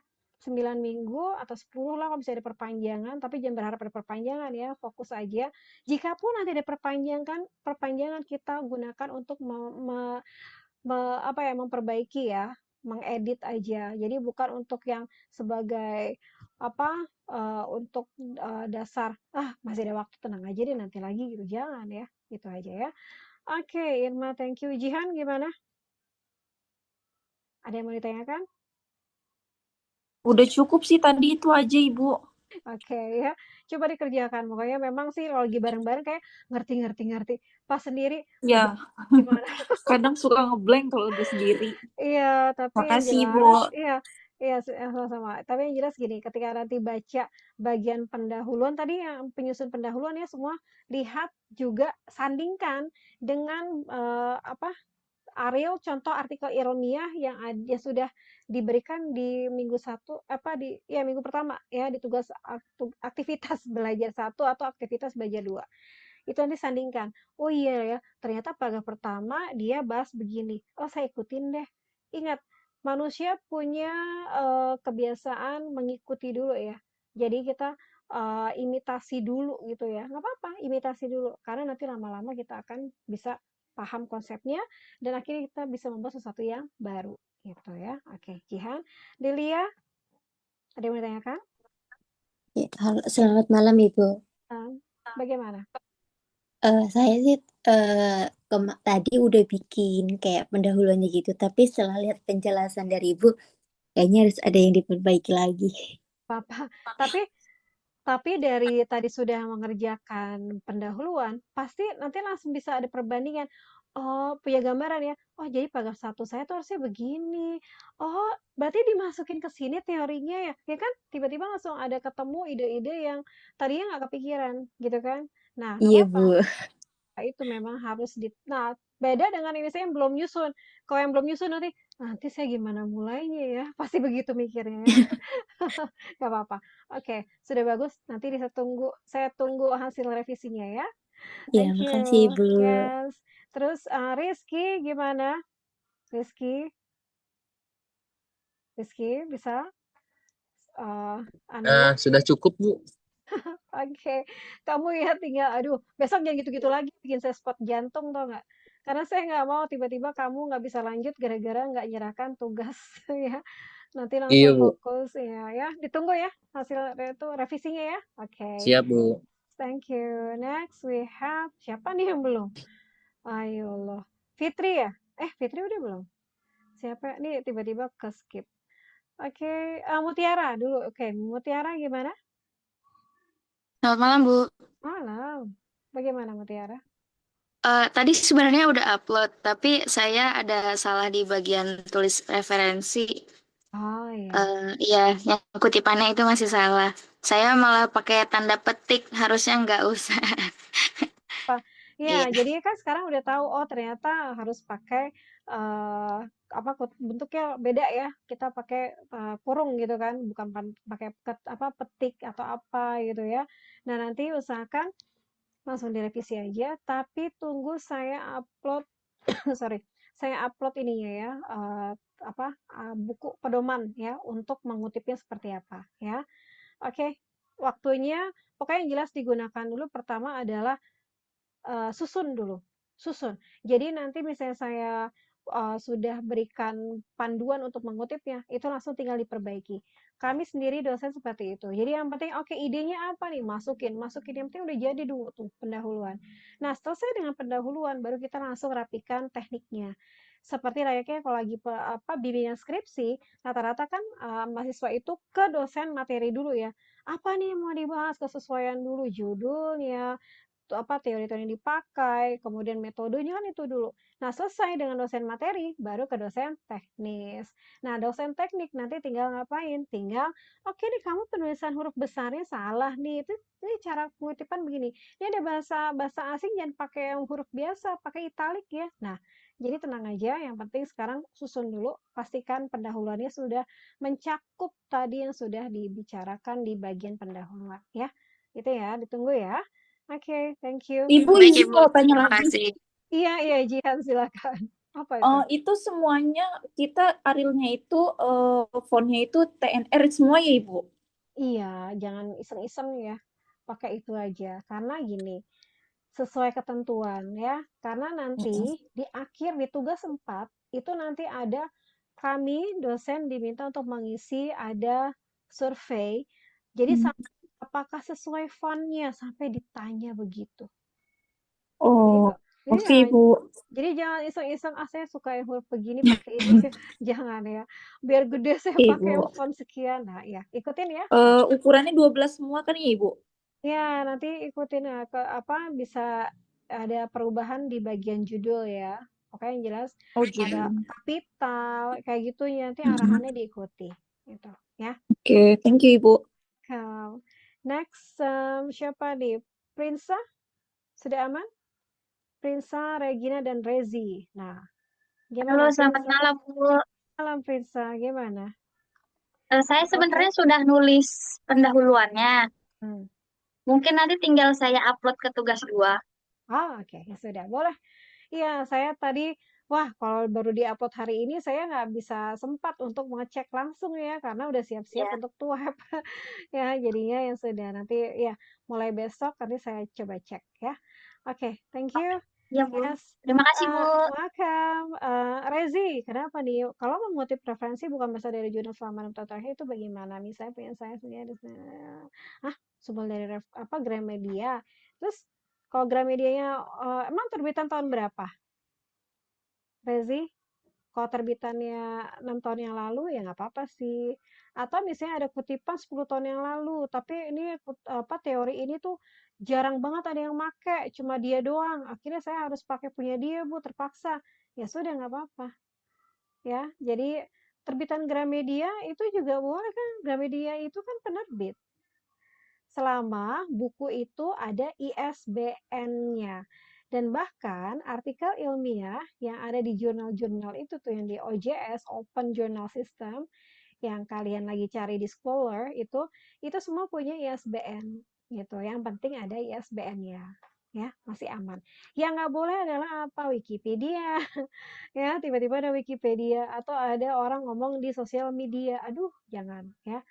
Gak apa ya, Rezi, pakai aja. Oke, ya Rezi itu. Terus siapa nih satu lagi tadi? Siapa yang belum?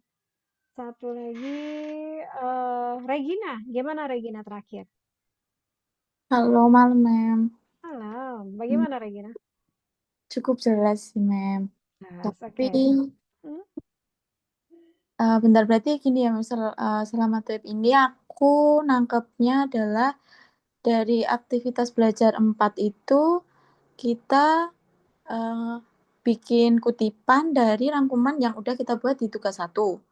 Ya, Oke. memang sebenarnya di tugas 2 Iya. itu simple banget ya, di mana cuma ayo bikin kutipan aja. Tapi akan sangat membantu jika kita sudah bisa menerapkan itu di pendahuluan. Jadi nanti nggak yang pelan-pelan asal apa alon-alon asal kelakon gitu ya orang Jawa gitu bilang kayak gitu ya. Jadi kayak ya udah tugas 1 cuma ini, tugas 2 cuma ini. Nah, sekarang kita bicara untuk bisa lanjut segera ke tugas 3 ya. Ya. Karena Ariel kan ternyata begini polanya cepet ya. Tiba-tiba harus ini, wah ternyata harus nanti tugas 3 harus ada judul, ada abstrak, ada ini. Nah, misalnya kan nanti takutnya nggak kekejar karena kita Ya. juga harus siapkan mungkin 3 minggu khusus untuk buat bagian hasil dan pembahasan ya. Jadi Ya. ikuti nanti untuk tugas 2-nya. Oke, terima kasih. Oke, semua sudah ya. Nah, nanti berikutnya saya minta langsung buat pendahuluan. Kemudian saya insya Allah besok saya kirimkan di e-learning semua materi yang kita bahas hari ini ya, beserta tadi ya, apa namanya, untuk pengutipannya seperti apa, dan batasnya itu di tanggal 11. Oke. Setelah nanti kalau misalnya kalian ternyata wah saya punya waktu luang nih terus saya mau langsung susun metode. Nah, metode itu apa? Boleh nih misalnya mau langsung ke metode. Metode itu boleh tinggal langsung lihat di penelitian yang relevan. Langsung lihat dia pakai apa ya. Oh, dia ternyata pakai penelitian kualitatif deskriptif. Dia pakai teknik ini misalnya sudah kita pakai. Tapi yang jelas di metode itu harus walaupun kita menggunakan template yang ada di penelitian yang relevan, kita harus sesuaikan dengan punya kita. Misalnya dia menggunakan tadi novel. Oh enggak, kita nggak pakai novel. Kita ganti dengan kita yang punya kita yang kita menggunakan subtitle misalnya. Itu aja. Boleh jika nanti di tugas 2 ya, misalnya ada yang mau coba-coba iseng pun saya tambahin di pendahulu. Sorry, saya tambahin metode ya sudah, nggak apa-apa. Jadi nanti pas di tugas 3 agak lebih ringan, tinggal revisi seperti itu. Oke, satu lagi, mengupload tugas ini berarti masih butuh patahan? Iya. Jadi di akhir baru kami, iya betul memang. Tapi kalau bisa gini aja, satu file yang sama.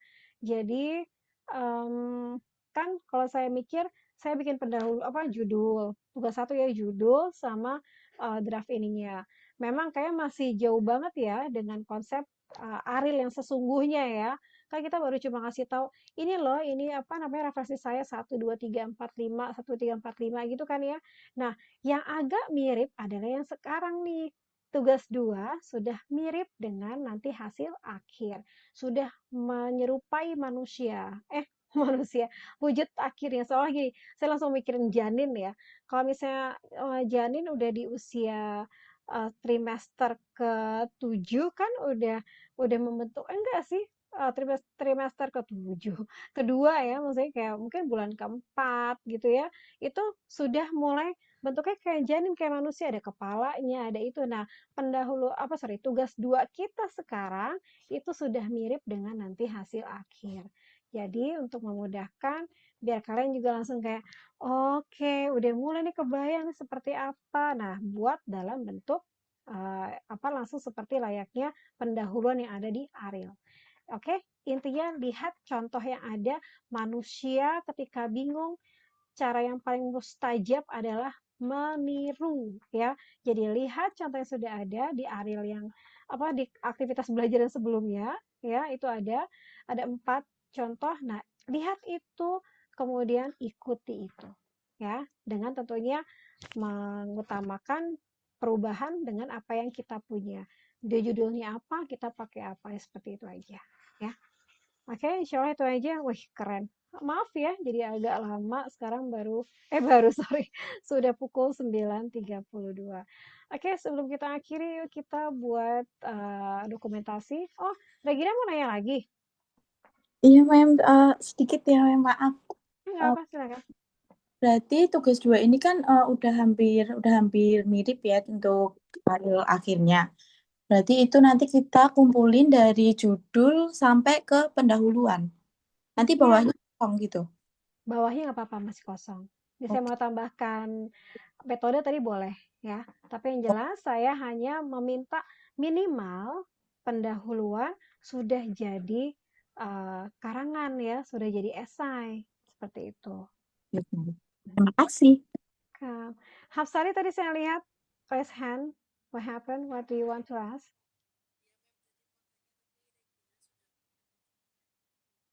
Sorry,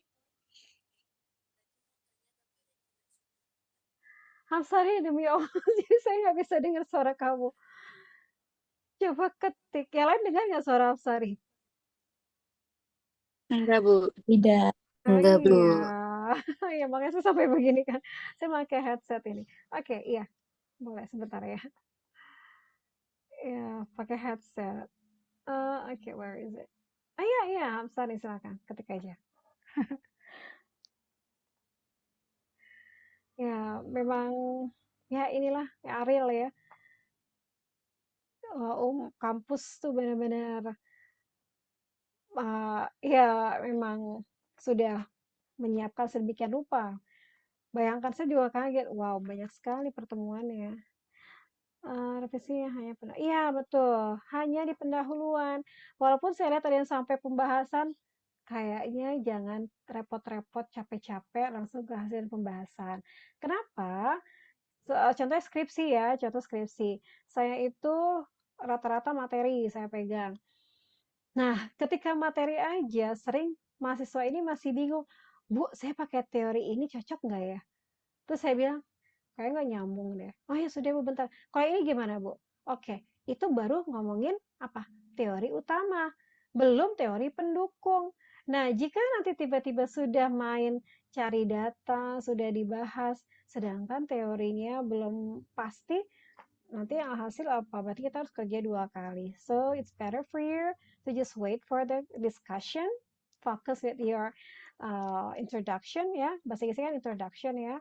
Fokus dulu dengan itu, pahami dulu pelan-pelan, nanti sambil boleh nyari datanya.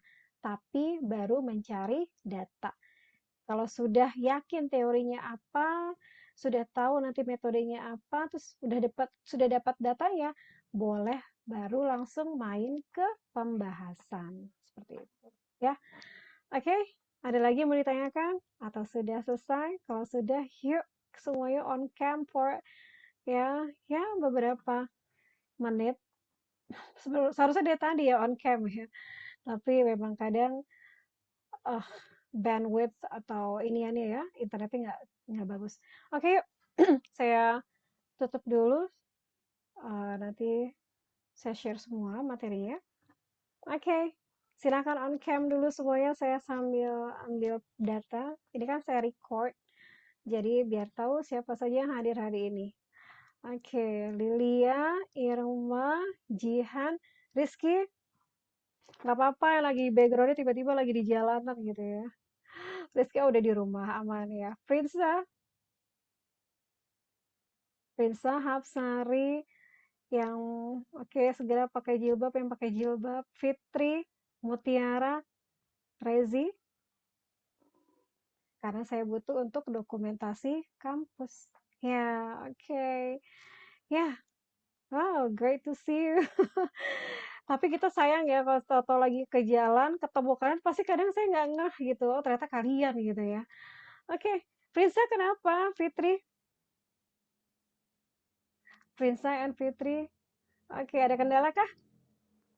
Ya, Bu, kamera saya sedang nggak bisa digunakan. Oh ya sudah. Fitri Ya, Bu. bagaimana? Fitri juga sama? Ya. Oke, wait. Ya, kita buat satu scene. Oke, on screen yuk semuanya. Jihan, kamu kelihatan hanya kepalamu. Yuk, oke. Sudah? Ya, oke. Tinggal Fitri sama Prinsa tapi mungkin berhalangan. Oke, thank you for joining our tour. Yeah, this is our second TWAP, and hopefully you can have enlightenment from this meeting. Yeah, and you can do your best ya for this class ya. Waiting for your pendahuluan. Jangan lupa ya, tugas 2. The due date is on 11th of May. Thank you everyone. Wassalamualaikum warahmatullahi wabarakatuh. Good night. Have a great night. Bye-bye. Waalaikumsalam. Terima Waalaikumsalam. kasih, Bu. Terima kasih. Waalaikumsalam Terima warahmatullahi kasih, Bu. wabarakatuh. Thank you, Mi. Thank you, Miss. Bye, yo.